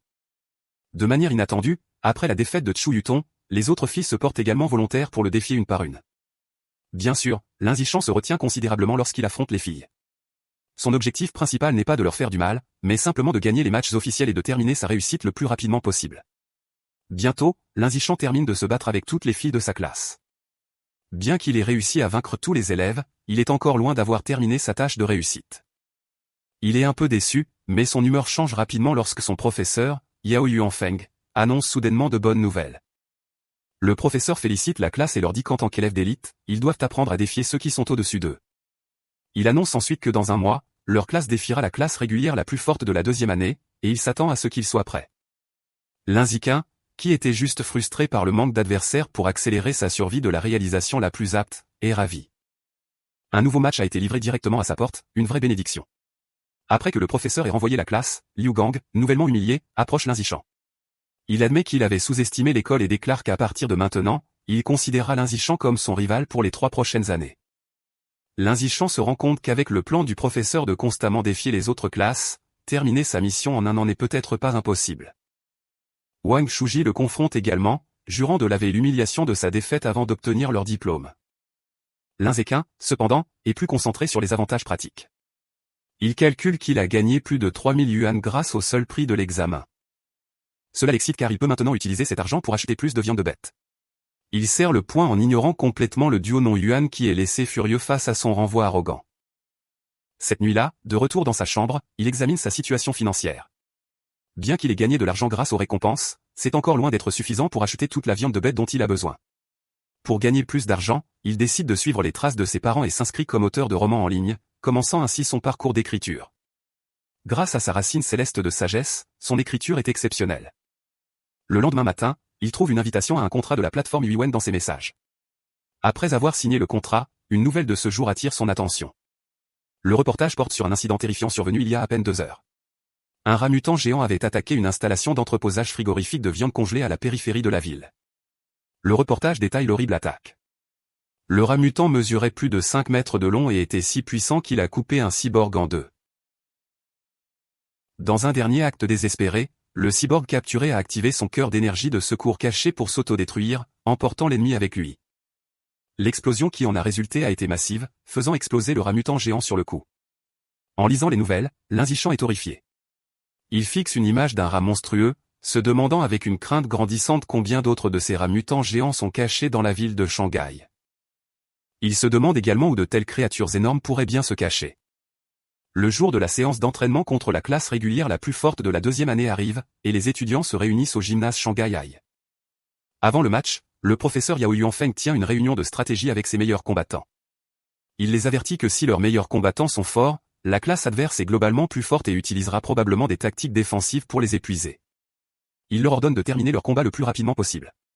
Au moment où la réunion est terminée, Linzichan se précipite vers le ring, désireux de vaincre autant de nouveaux adversaires que possible pour terminer sa réalisation de la survie du plus fort. Il se porte volontaire pour y aller en premier. Son adversaire, une grande fille aux longs cheveux blonds de la classe de deuxième année, entre sur le ring. Voyant à qui elle doit faire face, elle se plaint immédiatement à son professeur, soulignant que la classe d'élite a envoyé son combattant le plus fort en premier. Elle affirme qu'elle est l'élève la plus faible de sa propre classe et se demande comment elle est censée le combattre. En entendant cela, le professeur Yao Yuanfeng se précipite vers le professeur adverse, un homme plus âgé qu'il appelle frère Feng.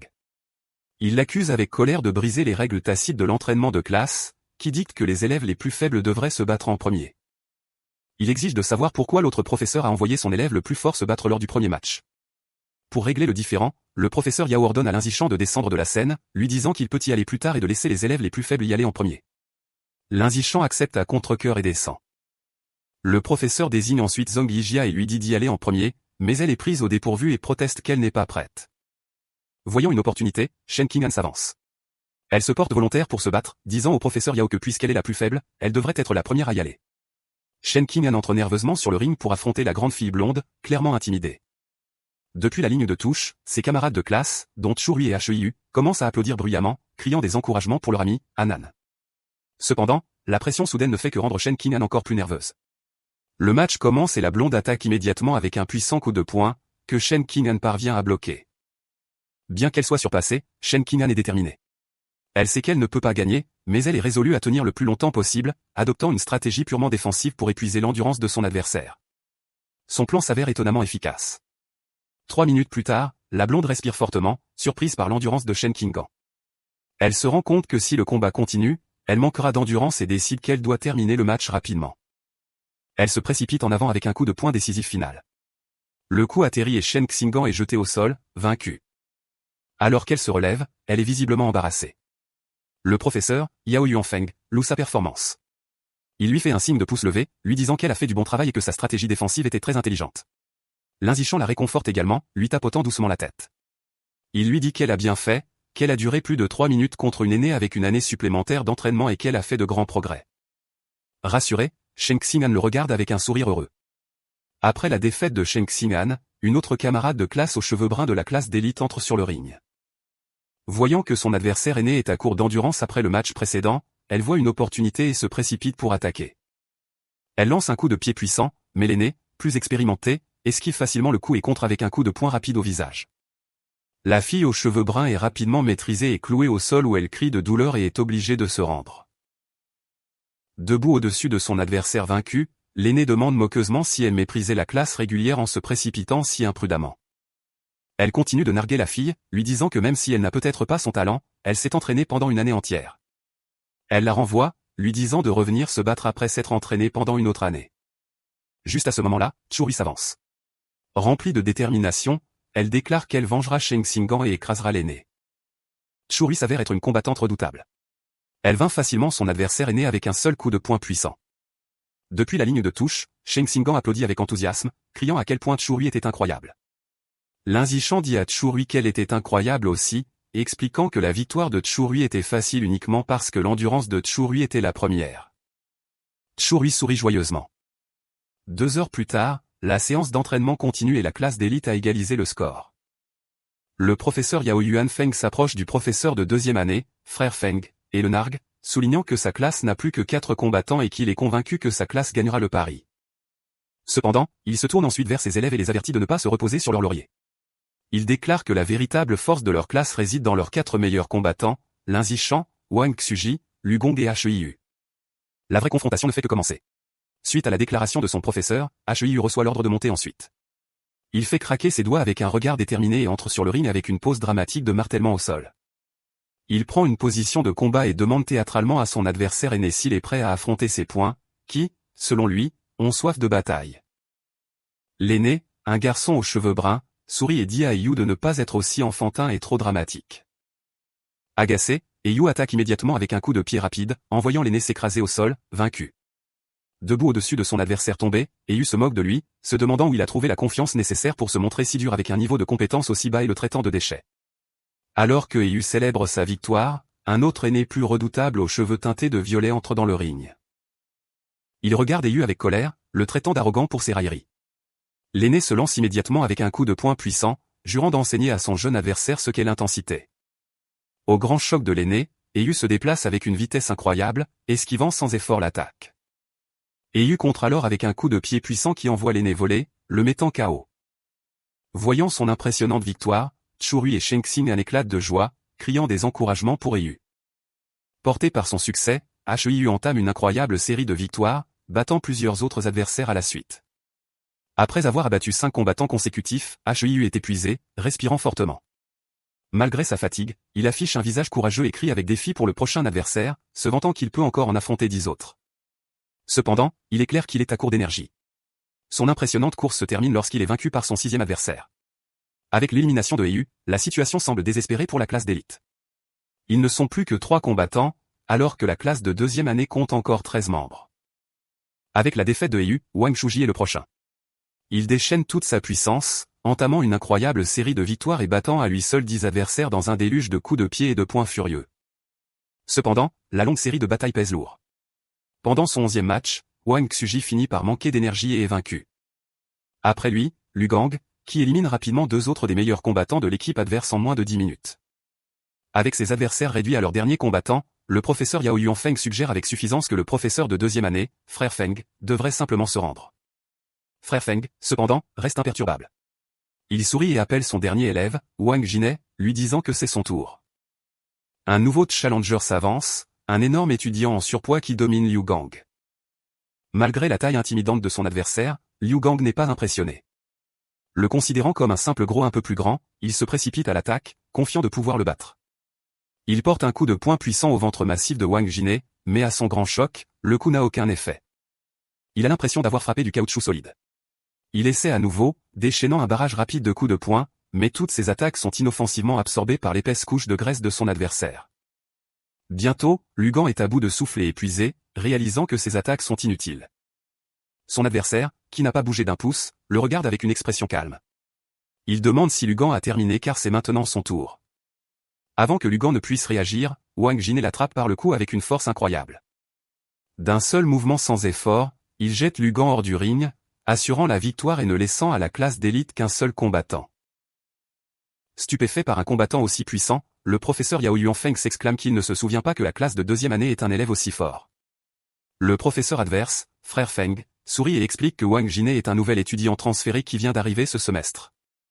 Il rappelle ensuite avec suffisance au professeur Yao leur pari, lui disant qu'il semble qu'il va perdre et devra payer le dîner pour toute la classe adverse.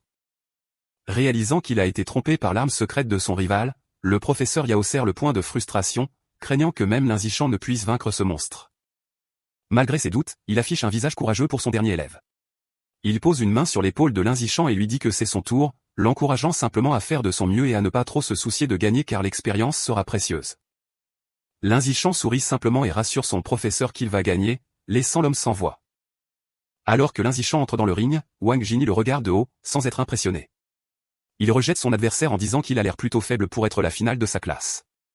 Depuis la ligne de touche, Shen Qinggan, Xiaorui et les autres filles de la classe d'élite crient des insultes à Wang Jiné, le traitant de gros arrogant et encourageant Lin Zishan à donner une leçon au cochon mort. Agacé par les railleries, Wang Jiné décide d'offrir un handicap. Il dit à Lin Zishan qu'il restera immobile et l'autorisera à donner 10 coups gratuits. Il explique qu'il ne veut pas que Lin Zishan et ses petites fans se plaignent plus tard qu'il n'ait fait qu'intimider un adversaire plus petit. Lin Zishan accepte volontiers l'offre. Wang Jiné lui dit de venir à lui avec toute sa puissance. Sans hésitation, Lin Zishan déchaîne un seul coup de poing dévastateur sur l'énorme estomac de son adversaire. La force du coup est si immense qu'elle envoie l'énorme Wang Jiné tourbillonner dans les airs avant de s'écraser lourdement sur le sol, KO. Les deux classes sont plongées dans un silence stupéfié, qui est rapidement brisé par une immense clameur de joie de la classe d'élite alors qu'elle célèbre l'incroyable victoire de Lin Zishan. Quelques instants plus tard, Wang Jiné commence lentement à reprendre conscience, complètement désorienté. Il se demande groggy où il était ce qui vient de se passer, marmonnant que le résultat était complètement illogique et non scientifique. Après la victoire de Lin Zishan, le professeur de deuxième année s'approche de Yao Yuanfeng, le professeur de la classe d'élite. Il remarque à quel point Lin Zishan était puissant, comparant sa victoire en un seul coup de poing sur Wang Jiné à un ancien prodige nommé Wu Tianqing. Yao Yuanfeng répond que bien que Lin Zishan soit fort, il n'est pas encore au niveau de Wu Tianqing, expliquant que Wu Tianqing était un monstre qui terrifiait le directeur dès sa première année. Entendant le nom, Lin Zishan s'approche et demande à ses professeurs qui est Wu Tianqing. Yao Yuanfeng explique avec enthousiasme que Wu Tianqing était un étudiant légendaire d'il y a quelques années. En première année, il a vaincu à lui seul toute la classe d'élite de troisième année, choquant les chefs d'établissement. Le professeur poursuit en énumérant les statistiques incroyables de Wu Tianqing en première année, un sprint de 100 mètres en 6,12 secondes, un saut vertical de 3,96 mètres et un soulevé d'haltère à une main de 650 kg. Il demande à Lin Zishan s'il est impressionné. Lin Zishan sourit nerveusement et admet qu'il est un peu impressionné. Cependant, il pense intérieurement que les prouesses de Wu Tianqing n'étaient qu'à égalité avec la force qu'il possédait pendant ses vacances d'été de 6e année. Ce soir-là, la classe célèbre sa victoire dans un restaurant. Le professeur Yao Yuanfeng lève un soda pour un toast. Il annonce joyeusement que parce que Lin Zishan a assuré leur victoire, le professeur de deuxième année a dû honorer leur pari et payer le festin de tout le monde. Toute la classe lève son verre, acclamant la performance de Lin Zishan. Pendant le dîner, Lin Zishan est entouré de ses camarades de classe, y compris Xiaorui et Xiaorui. Maintenant célèbre à l'école, ils sont tous impatients de connaître ses secrets d'entraînement et de l'ajouter sur Ocha. Lin Zishan trouve cette nouvelle attention un peu étrange. Au milieu du chaos, il observe que Shen Qinggan n'a pas changé. Inquiète qu'il ne puisse pas manger, elle met tranquillement de la nourriture dans son assiette. Pendant la célébration, Shen Qinggan prend soudainement une expression choquée. L'air troublé, elle dit rapidement à Lin Ziqin qu'elle doit aller aux toilettes et s'enfuit précipitamment. Alors qu'elle part, Lin Ziqin note que si certaines choses changent, son envie de faire pipi lorsqu'elle est nerveuse ou excitée est restée la même. Dans les toilettes, deux de leurs camarades de classe bavardent. L'une se plaint de la façon dont Shen Qinggan s'aplatit devant Lin Zishan comme une servante, versant toujours ses boissons et épluchant ses crevettes. L'autre est d'accord, se demandant comment quelqu'un avec le manque de force de Shen Qinggan aurait pu entrer dans la classe d'élite si ce n'était pour être son sycophante. Elle ajoute cruellement que leur relation ne durera pas car la différence de leur capacité est destinée à les séparer. Invisible, Shen Qinggan surprend toute leur conversation et est visiblement blessée. Cependant, au lieu de se cacher, elle les affronte. Avec une détermination nouvelle, elle dit fermement aux filles surprises qu'elle n'est pas une lèche-botte. Elle est son amie d'enfance. Plus tard ce soir-là, alors qu'ils rentrent chez eux, Linzichang remarque qu'elle semble abattue et lui demande ce qui ne va pas. Le regard triste, Shen Qing'an se confie à lui. Elle explique que sa mère disait toujours qu'elle finirait par ne plus mouiller ses draps. Cependant, elle révèle avec frustration que même maintenant, elle doit encore porter des couches pour dormir toutes les nuits. En le regardant, elle dit qu'elle se sent handicapée, comme si elle ne pouvait même pas contrôler sa propre vessie. Linzichang regarde Shen Qing'an, bouleversé, et lui dit fermement qu'elle n'est pas handicapée.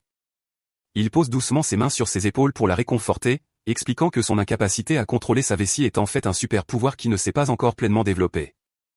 Shen Qing'an lève les yeux, plein d'espoir, se demandant si c'est vraiment un super pouvoir. Linzichang confirme, lui disant que son talent naturel dans l'eau est une manifestation de ce pouvoir.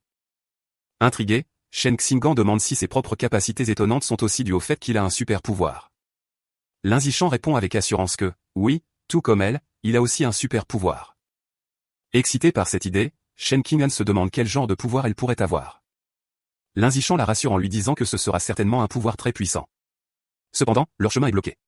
Une équipe spéciale en équipement de protection isole un bâtiment, et un officier avec un mégaphone ordonne au public de reculer pendant qu'ils exterminent les rats. Leur attention est attirée par le chaos à l'intérieur. Un homme en tablier balance frénétiquement un balai sur un essaim de gros rats essayant de repousser les exterminateurs. Il crie aux officiers d'arrêter, les suppliant de ne pas tuer ses frères. Son visage se tord de douleur et de rage alors qu'il continue de crier. Consumé par la fureur, l'homme charge les officiers en hurlant qu'il les combattra jusqu'à la mort. En regardant la scène, Shan demande à Linzichang si l'homme est devenu fou. Linzichang est d'accord, suggérant qu'il pourrait être malade mental, bien qu'il trouve la situation pitoyable. Il lui dit que c'est juste comme ça que certaines personnes sont et qu'ils devraient rentrer chez eux. Plus tard dans la nuit, chez Linzichang, lui et ses parents regardent un reportage troublant. Le présentateur annonce qu'une jeune enseignante a disparu la semaine dernière et n'a toujours pas été retrouvée. Sa mère, Zhang Wangshan, exprime son inquiétude, notant que c'est la 4e jeune femme à disparaître ce mois-ci. Son père, Lin Yansheng, la corrige, affirmant que c'est la 5e. Le reportage continue en montrant des photos des femmes disparues, toutes jeunes et attirantes. Il lance un avertissement au public pour que les jeunes femmes évitent de sortir seules la nuit. Inquiète, Zhang Wangshan dit à son fils qu'il ne doit pas laisser Shen Qing'an aller nulle part seul. Linzichang sourit et promet de prendre soin d'elle. Pendant ce temps, dans un bureau de sécurité publique à Shanghai, l'homme du marché a été placé en détention. Un médecin en blouse de laboratoire parle avec un officier de police. L'officier demande l'avis du médecin, se demandant si l'homme est malade mental. Le médecin répond qu'il n'en est pas certain, expliquant qu'il a essayé de communiquer avec le suspect, mais que l'homme est resté complètement silencieux. L'officier trouve cela étrange, disant que l'homme criait sans arrêt au marché plus tôt. Soudain, les yeux de l'officier s'écarquillent avec une réalisation terrifiante. Lui et le médecin tournent brusquement la tête pour regarder l'homme qui est maintenant courbé, entouré d'une aura sombre et menaçante. Sous leurs yeux horrifiés, l'homme commence à se transformer, mutant en un rat aberrant géant monstrueux. Alors que la créature grandit, l'officier terrifié hurle dans sa radio, appelant frénétiquement des renforts et demandant une équipe de cyborgs, hurlant que la personne dans la salle d'interrogatoire se transforme en une bête aberrante géante. Le rat aberrant géant se déchaîne. Une escouade de police ouvre le feu, mais les balles le ralentissent à peine. Alors que les officiers se retirent, un officier signale que le quartier général a confirmé que tous les cyborgs sont déployés sur d'autres missions. Le directeur ajoute d'un ton sombre que les renforts n'arriveront pas avant 10 minutes, et que leurs munitions ne dureront pas aussi longtemps. Réalisant qu'ils ne peuvent pas le combattre de front, le directeur ordonne à son équipe de monter dans leur voiture. Leur nouveau plan est d'attirer le monstre dans la banlieue pour gagner du temps. L'officier saute dans une camionnette de police et démarre le moteur, tandis qu'un autre officier se prépare à l'intérieur.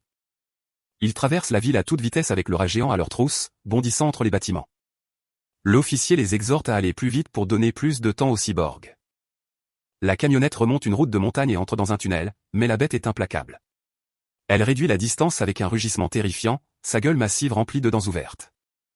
Le monstre percute l'arrière de la camionnette, lui faisant perdre le contrôle, se retourner violemment dans les airs et s'écraser.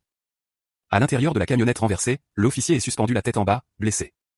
Avec un regard de désespoir, elle pense qu'en fin de compte, ils n'y sont toujours pas parvenus. Juste au moment où le rat aberrant géant rugit de triomphe au-dessus de la camionnette détruite, une explosion massive l'engloutit. L'aide est arrivée. Un cyborg féminin avec des cheveux violets courts et une armure élégante. Flottant dans les airs, elle se verrouille et déclenche un barrage de puissants missiles violets. Les projectiles percutent le monstre, créant une série d'explosions enflammées alors qu'elle donne l'ordre de tuer. Une fois la fumée dissipée, le cyborg atterrit sur la route remplie de cratères. Elle trouve un grand tunnel et réalise que le rat s'est échappé en creusant son chemin, notant que la bête semble devenir plus intelligente.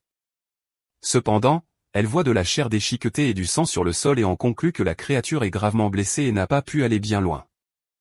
Elle décide qu'elle a de bonnes chances de le traquer. La scène se déplace sur la ligne d'horizon de la ville à 3 heures du matin.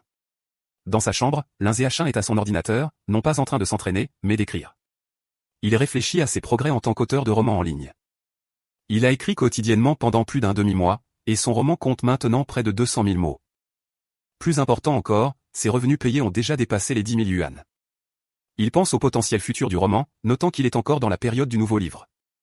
Il se demande avec impatience combien d'argent il gagnera une fois qu'il sera officiellement lancé. Trop excité par les revenus de son roman pour dormir, Lindsay décide de s'entraîner. Il trouve une ruelle déserte et non surveillée pour tester ses efforts récents. Alors qu'il s'entraîne, il est satisfait de ses progrès. Son temps de sprint de 100 mètres est tombé à un incroyable 3,43 secondes, et son saut vertical a atteint 7,22 mètres. Il sent que s'il continue à s'améliorer à ce rythme, il finira par atteindre un corps de saint. Son entraînement est interrompu par un bruit de rongement inquiétant. Il se tourne et voit une silhouette sombre accroupie dans un coin sombre. La créature a l'apparence d'un rat grotesque, un homme-souris. Il est en train de ronger un bras humain. Remarquant Lindsay, la créature implore qu'on lui laisse la vie, demandant pardon, et expliquant qu'elle avait juste trop faim. Étrangement, elle promet qu'une fois rassasiée, elle viendra rendre hommage chaque année. Lindsay regarde avec horreur, reconnaissant la créature comme un homme-souris. Il relie immédiatement ce lieu au reportage sur le rat mutant géant qui s'est échappé. Il se demande avec une crainte naissante si cette créature est cette même bête, maintenant sous une forme plus humanoïde, mais non moins monstrueuse. Réalisant le danger extrême, Lindsay décide qu'il doit informer la police. Cependant, alors qu'il se tourne pour partir, l'homme-souris panique en pensant qu'il sera son prochain repas. Il balbutie qu'il n'a pas besoin de le manger et peut aller trouver d'autres à dévorer à la place. Avant que Lindsay ne puisse réagir, la créature passe à l'action. Elle bondit sur les murs de l'allée avec une vitesse fulgurante, ricochant d'un côté à l'autre dans une série de sauts rapides comme l'éclair. L'homme-souris se jette sur lui, criant qu'il veut manger de la chair humaine car la faim l'emporte sur sa peur. L'attaque est si rapide que Lindsay réalise qu'il n'a pas le temps d'esquiver. Sans autre option, il affronte le monstre de front. Alors que la créature se rapproche, Lindsay répond à sa charge avec un seul coup de pied dévastateur à la mâchoire. L'impact envoie l'homme-souris tournoyer dans les airs avant qu'il ne s'écrase lourdement au sol. La bête se relève difficilement, agrippant sa poitrine ensanglantée. Elle fixe Lindsay avec incrédulité, se demandant comment un étudiant d'apparence faible pourrait posséder une telle force écrasante. Étourdi et blessé, l'homme-souris regarde Lindsay, choqué par sa puissance inattendue. Avant qu'il ne puisse se rétablir, une pierre vole soudainement dans les airs et s'écrase sur sa tête. Saisissant l'avantage, Lindsay ne donne aucune chance au monstre de riposter. Il déclenche une tempête furieuse de roches, les lançant avec une vitesse et une précision incroyables. L'homme-souris est complètement dépassé par l'assaut implacable, incapable de se défendre alors que les roches martèlent son corps. Après quelques instants, le barrage cesse. Lindsay se tient au bout de l'allée, respirant fortement. Il observe l'endroit où la créature est tombée, remarquant qu'elle ne bouge plus. Il s'approche prudemment et constate que son attaque a été plus dévastatrice qu'il ne l'imaginait. L'homme-souris est anéanti, réduit à un tas fumant de restes squelettiques.